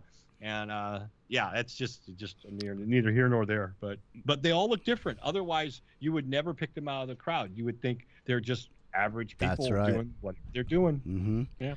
There's no, I mean, that's the thing is like, you know,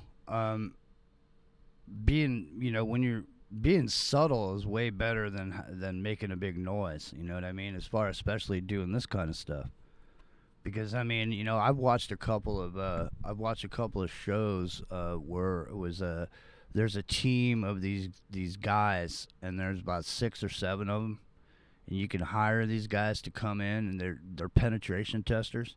But they don't just test your network. They literally will literally go break into your facilities. They'll sneak in.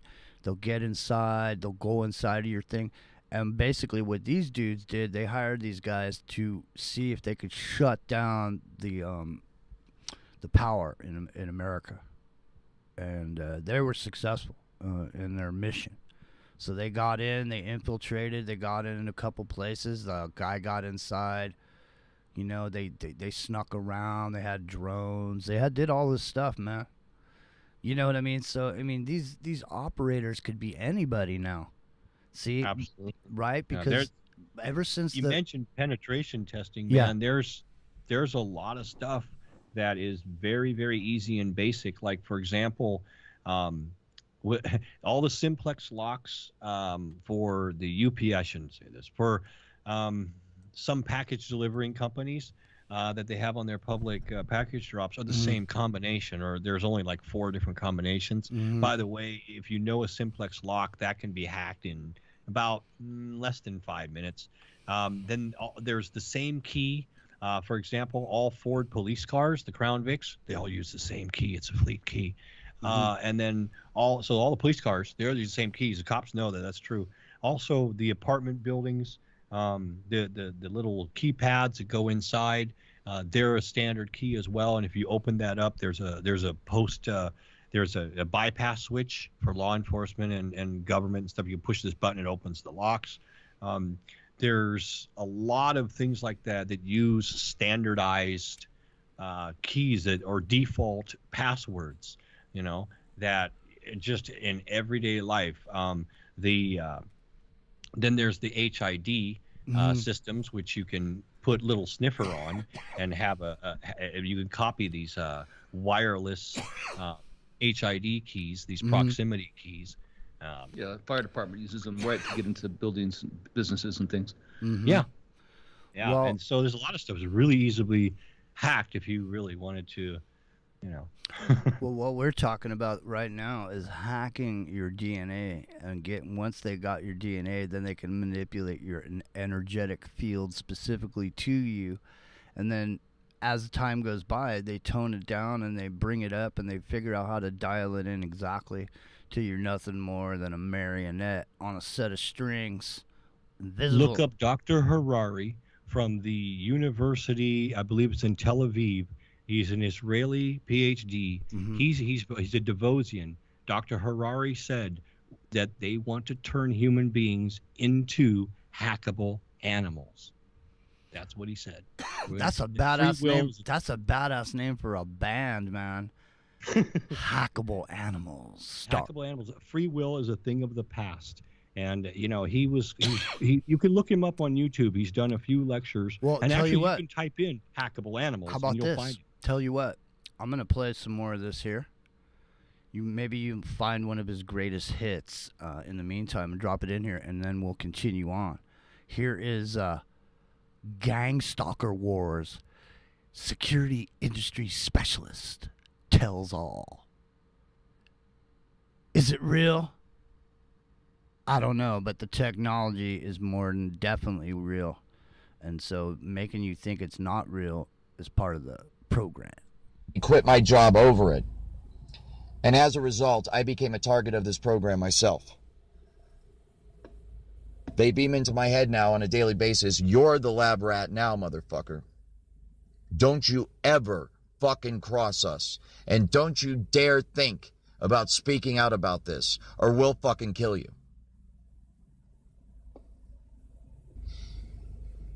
As many of the test subjects, so-called, the people who are being experimented on, or as within the program as they're called, a target, as many of them have already learned, one of the key means of covering up this program is to use the psychological profession to do so. Those who speak out about this issue are funneled to psychiatrists for evaluation. The psychiatrists are working with those who are running this program. In many cases, they are directly paid by them to render a diagnosis of schizophrenic, multiple personality disorder, delusional, paranoid, depressed, upon the test subjects, the targets, so that they will be discredited, so that if they talk out any further or they ever start making any progress against this program, they are inherently discredited because those who run this program will simply release the psychological files and claim that the person is mentally ill. This is a perfect way to cover up such a technology whose main feature and most popular feature, most well-known feature, is voice to skull, which induces sound within the cranial cavity of the test subject, of the target themselves, so that when that person goes to speak out about it, when they go to seek help from their fellow human beings, and their fellow human beings say, "What is it that's happening to you?" the target will then say, "I'm hearing voices inside my head." It's the result of voice to skull technology. It's a sophisticated microwave auditory effect. It's radio frequency signals that are being beamed at my fucking head that are causing me to hear sounds and voices inside my head. Obviously, if members of the general public are not aware of the existence of this technology, which many of them are not, most of them are not, then they will interpret that as concerning. They will feel concern for the target, and they will conclude that this person must be crazy. And as a result, they will recommend psychological evaluation for that person. You can see the way this is going to go, and the way it is going right now. As good people, helpless people that are being abused and tortured and enslaved and experimented upon in America today, American citizens cry out for help from their fellow Americans, and their fellow Americans say, "Why don't you take some Prozac? Because we think you're schizophrenic." When this is a highly technical program, all of the symptoms are induced by a technology that is so fucking sophisticated, it is horrifying beyond description. But what is more horrifying, being familiar with this technology, this program, and the people involved in it, is the reaction of people within it to the target themselves. There is no sympathy. There is no empathy. They are seen as cattle. They are seen as slaves, and they have no rights at all. And it's infuriating, and that's why I decided to speak out about it. One aspect of this technology that most people are not aware of is many of the things I've read on the internet, and I want to take a moment to thank everybody who has spoken out on this issue, targeted individuals who are getting this shit beamed into their head every fucking day and are somehow managing to survive and to hold it together. I want to thank you. You are my hero. You are the reason that I am able to keep going every day. You're the reason that I have not given up. And you are the reason why I'm speaking out now about... I don't know about that there. That's a little suspect to me, man. It's going mainstream, isn't it? Like I mean, we've talked about it over the years, many times, and it is always a kind of conspiracy realm subject matter, right? Mm-hmm. But now, I mean, we're talking. Mainstream news is talking about Havana syndrome. RF weaponry is a real thing. They're talking about it all the time now. Yeah. So it goes all the way back to 1972 with the Moscow embassy attacks, right? But with microwaves, it did that back then. But yeah, now it's resurfaced as the Havana syndrome, and it's big news. I mean, they're talking about it like, yeah, that matter of fact. It seemed like he was leading into it. He was like, one aspect of this that no one knows about, and he was about to say it, and then he went into this whole thanking all the targeted individuals. People, yeah, he got a lost his thought train. Maybe he was getting the voice in his head. He might have been, yeah. DR.RHo, did you have anything before I continue? I think he's about to get to the good shit. No, I'm good. Here we go. As an industry insider and someone who has full knowledge of the entire workings of this entire program, I felt the responsibility to speak out. See that right there? Insider, industry insider, and full knowledge are legal terms. To help people like you, because my heart goes out to you every time I see you post something online. And I know there's millions more of you out there that have not been able to post anything online. And I want you to know that I support you. We all support you. And we need to get through this together. And it is my hope that by speaking out, more insiders who are part of this program, security specialists for private security companies, primarily, but also those within the intelligence agencies, the military branches of this country, the federal government, local and state law enforcement, and also the social programs of America, Please come forward. Please help out. Please get off your fucking ass. Stop the way these motherfuckers work from the target, from the individual. Anybody who tries to help you is going to feel our wrath as well.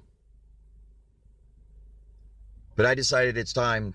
There's nothing I can fucking do in terms of what they're going to do to me or other people. These people are going to do what they want to us no matter what, which leaves me in a position of having no choice. I have to speak out. But as a security specialist, he keeps saying that, as a security specialist. As a security specialist, and he's gotten progressively more, F-bomb and MRFer bombing. You know what I mean? He's been on motherfuckers. Believe me, if I was him and I was being targeted, I'd be saying, there would be nothing but F-bombs. It'd be wall to wall. It'd be like wall to wall F-bombs. It'd be like I'd be a mean mushroom cloud-laden motherfucker with F-bombs. That's what I'm saying. You know what I'm saying? Manifesting Tourette syndrome, right? I mean, as we manifest the Tourette syndrome here on In the Microcosm, inflaming society beyond anything imaginable with the actual truth. So I'm sorry if you got red ass like a baboon, but let me just tell you, this stuff here, it's no joke. He's leading up to it. You know what I mean? Look at him. He's leading up to it. It's been going on for 20 minutes now, right? 20 minutes.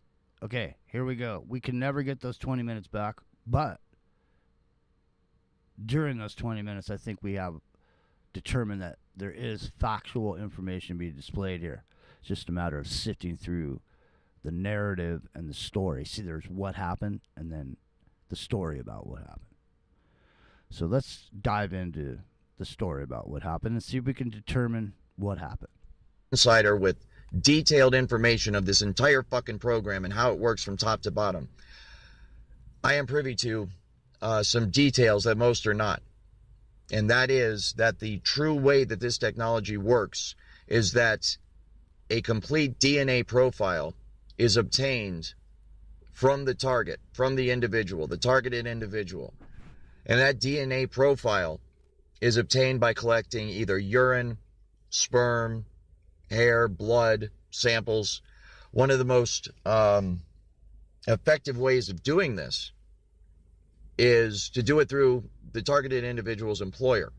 If you go to apply for a job and you're required to provide a urine screening, a drug test as a condition for being hired, these people will actually intercept your sample. And they do this by contracting with labs like LabCorp, Quest Diagnostics, etc., who provide lab services for employers who are doing massive amounts of drug tests and blood tests, and also the involvement of sperm banks was mentioned in some of the information I saw working for my company. These are perfect ways to acquire an individual's DNA, build a DNA profile on them.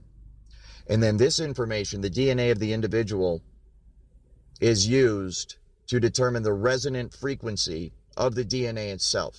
The resonant frequency is then used to fine-tune the technology, the radio frequency signals, the microwave auditory effect, and all of the other aspects of the technology to tune it perfectly to the resonant frequency of the targeted individual's DNA. This is one of the reasons why many targeted individuals believe that there are nano technology, nanobots inside of their body. Smart dust, things of this nature, nanofibers that completely fill the target's body. And based on some of the scientific papers that I've seen written on this, this is possible and it is going on. But it is a lower form of the technology. It is a less advanced form of the technology. The true holy grail in terms of this technology is DNA resonant frequency. It taps right into the DNA and it does it remotely by resonating with the exact frequency that your DNA resonates. Because all matter in the universe resonates. All matter is animated by sound. Matter itself is enabled by sound. And so the resonant frequency of the DNA is what they use to fine-tune the technology to take total control of your entire body, spirit, soul, being, and mind. It's total, not only mind control, it's total human being control. And it is the essential element that allows them to manipulate your emotions so totally and completely, to manipulate your thoughts so totally and completely, to manipulate everything you do and see and hear and think and feel every single minute of every single day so totally and completely.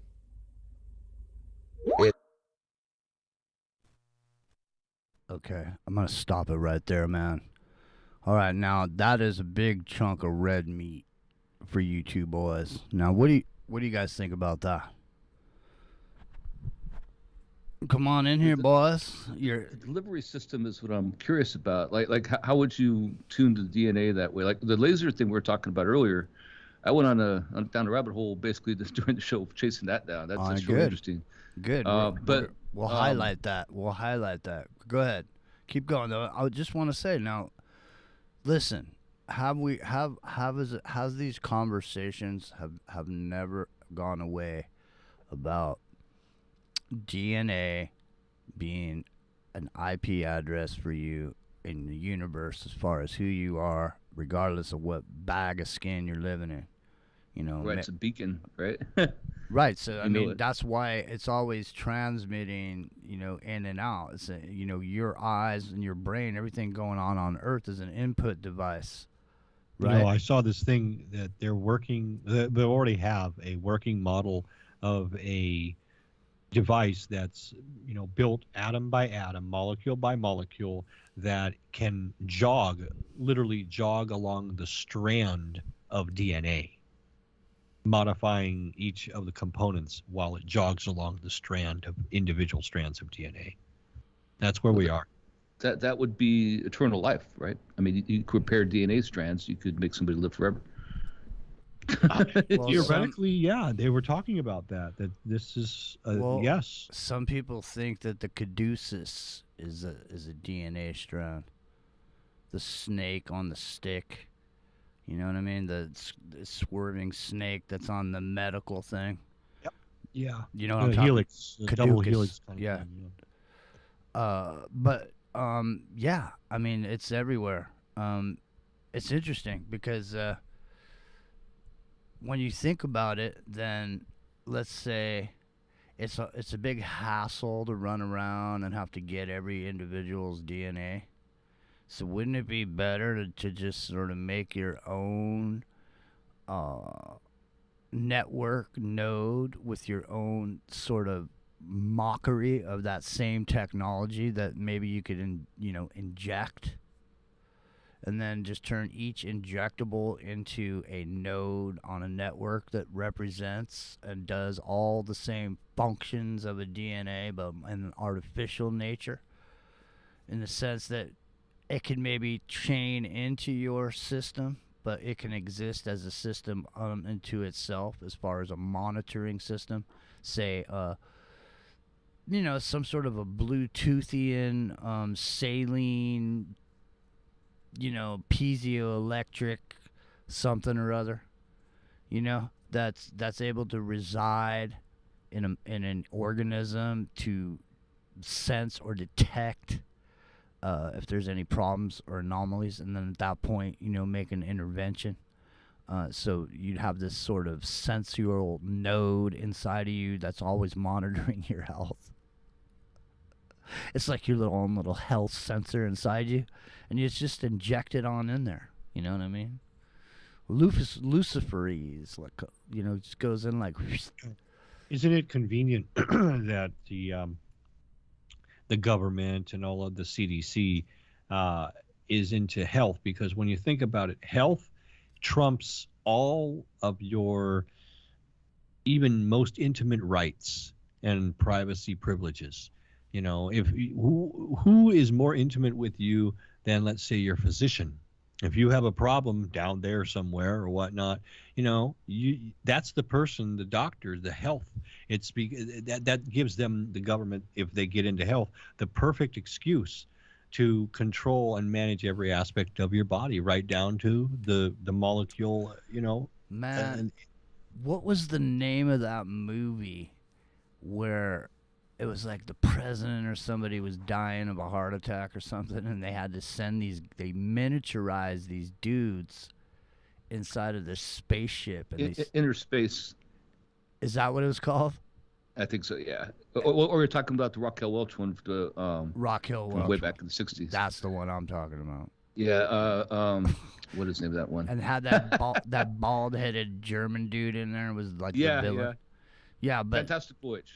Exactly, Fantastic Voyage. And they miniaturized these people, and they shot them inside of a living human being, and they were just in there. They were getting attacked by the body and stuff, and it's pretty interesting, man. I mean, especially when you think about it. Because now That's a great movie. It is a great movie, and we're on a nano scale now. So it's interesting that there's literally nano machines that have gears and everything in them, and they work off of flow or something. They spin, a wheel spins around and makes something happen, just like we have, here. My friend's mom worked on a lot of that stuff, man. I used to see back, and this is a long time ago. Early 80s, his mom was drawing stuff in these, machines, these nano machines. Now, she works on something called scrimshaw, where she, she scratches onto pieces of, ivory. I think it was back in the day, but I don't know if it's ivory. Yeah, I like scrimshaw. That's cool. Yeah, Good she stuff. did scrimshaw, but I mean, she's into that meticulous, small, detailed, scrapings and shit. And so what I'm saying is that's why she was, she also had this job, where her technology job, where she was making drawings of these nano machines. But just like you were saying, so if you have one nanoparticle, and it's just, with all, for example, on this virus thing, there's these hooks right on there, and that's what makes these proteins that come off of these people, these hooks, right? So it's catching on to other stuff. So if you imagine a nanoparticle just sitting there waiting for something to come by that it's looking for, because everything's going by, but it doesn't care about what's going by. It's only looking for the one thing that goes by. And there's another particle that's just like that one, and that's the one. That's what you were talking about, DR.RHo, is when these assembling machines come together inside, when enough of these materials come together in the host, then the nanobot can materialize and then go ahead and Yeah, they've figured out everything from how to customize quorum sensing, so that different components can do things in sequence, where they can find each other in the right sequence, and then these things can literally self-assemble. And that's, after what we've seen, again, ladies and gentlemen and non-binaries, I would suggest going out to the ghetto or wherever you think it would be easier to literally bribe somebody to get you some empty vials, and see if you can see for yourself under a standard microscope that you can find in a college or a high school. See what you can see. You can also test your own red blood cells and see if they're clumping up like pancakes, where they're not supposed to be doing that, or if they are, healthy. But you'll need a dark field microscope to do that. But you just need a standard one to see the creatures. Literally, you can see them with the naked eye. Apparently, after a while, this stuff starts putting itself together. So, I don't know. This has been one wild ride, man. I have to say. I mean, where and what have we not talked about tonight, ladies and gentlemen? Join us tomorrow night. You never know what's going to happen. Now, listen. Have you guys heard of this 9-year-old kid by the name of Taj Farrant? No. I am not. No? All right. Well, most people probably haven't. And let me see here. Here he is right here. Let's go out with this. Thanks for being here, DR.RHo. Thanks for being here, Epic German. Thanks, everyone, for joining us. Remember, join us tomorrow night, 10:30 Pacific. Ciao, ciao. Ciao, ciao.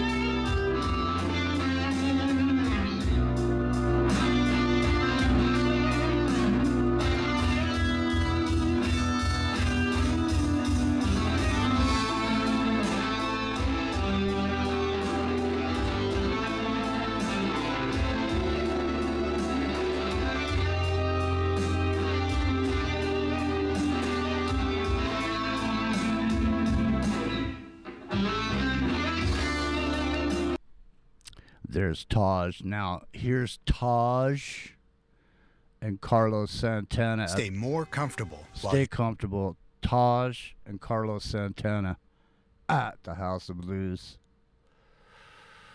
All right, well, Epic Journeyman, say goodnight, man. Say aloha, brother. We're out. Aloha. Good night, everybody. All right, we'll see you guys tomorrow night, eh?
This is Taj right here.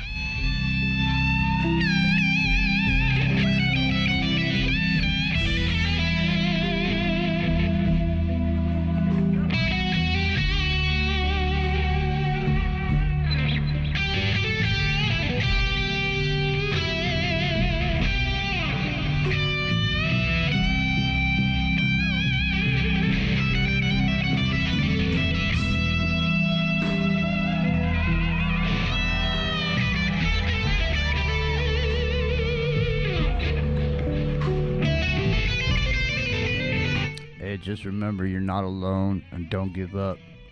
We'll see you tomorrow night.